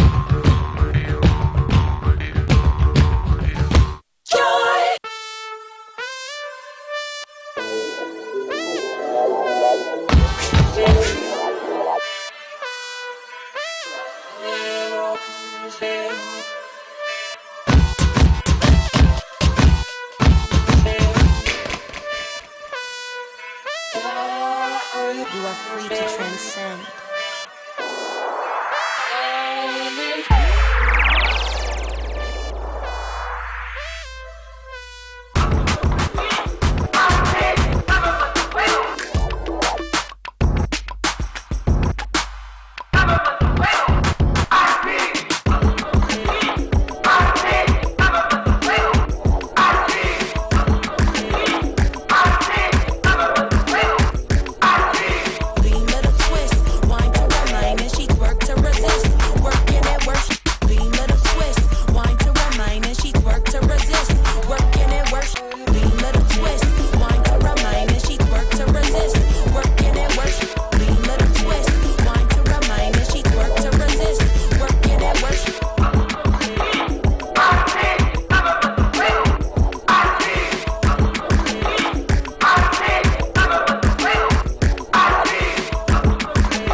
is justice? What is justice? If I told you that other forms of justice exist in the world, would you believe me? Yeah. That locking people up is not the only way to hold them responsible for their actions. An indigenous Mi'kmaq elder once told me that his people, they've been practicing restorative justice for hundreds of years. That when someone commits a crime, they sit in a circle, just like this, surrounded by elders, friends, family, and leaders in the community who remind them of their goodness, of all the positive things they've done before in the past, in hopes of empowering them to do better. Can't you see that this is justice? This, what we're doing here is justice. And this is restoration of the heart.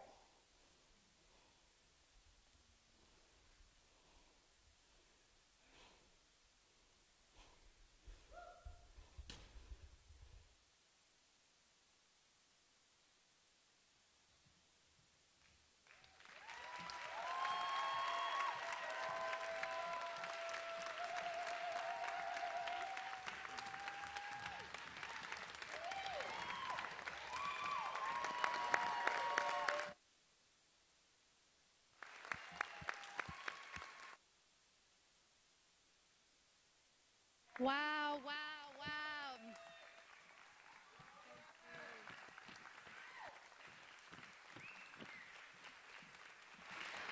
Wow, wow, wow, wow. Thank you, Contratiempo, for closing out this incredible evening.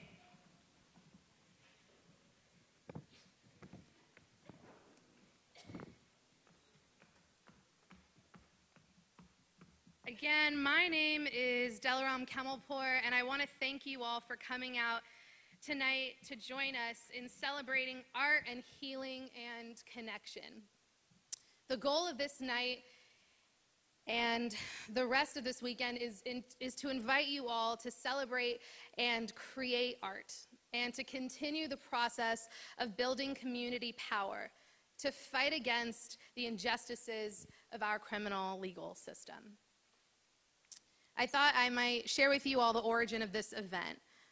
I'm a third-year law student at UCLA, and one of my roles at the school is serving as the fellow of our prison law and policy program, run by the incomparable Professor Sharon Dolovich. A year ago, a local filmmaker reached out to us to play their film about criminal justice. So I thought, why not invite a couple of others and make it a day-long film festival of criminal justice-related films? And then, with the help of many others, we thought, why not make it a 3-day-long festival with live performances, keynote speakers, interactive art workshops, an art gallery, next steps roundtables, a resource fair, concurrent tracks at local juvenile facilities, and maybe even some adorable puppies from an incredible dog rescue org that invites incarcerated persons to train shelter dogs.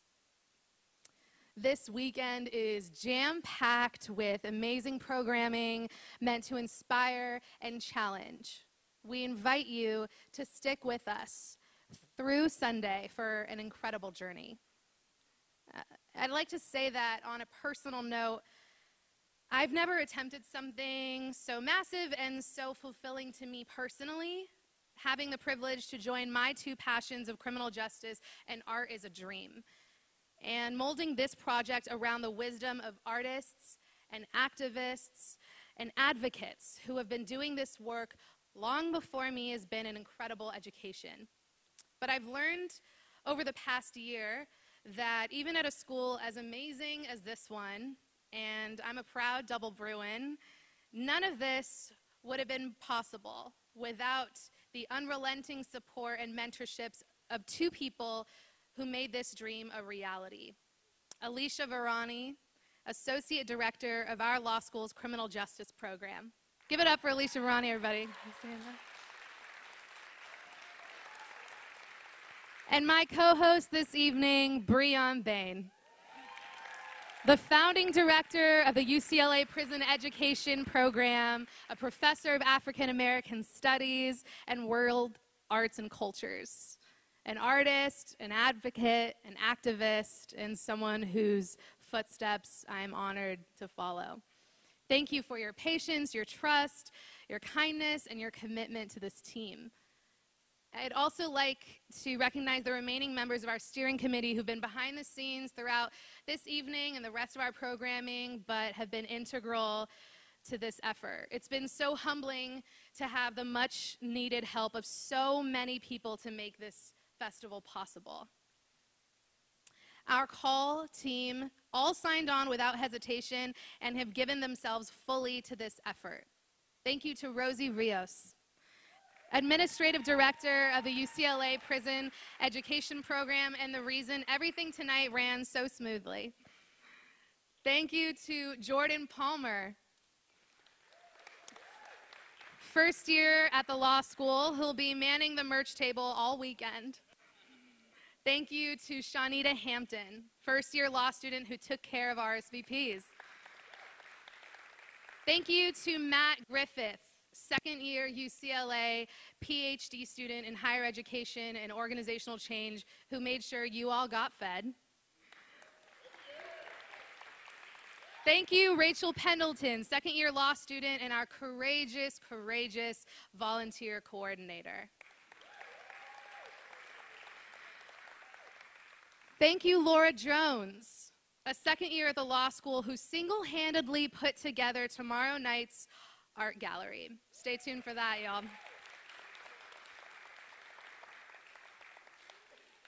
Last but not least, thank you, Ken Hartman, who returned home 15 months ago and has been an infinite source of wisdom and light to our team over the past year.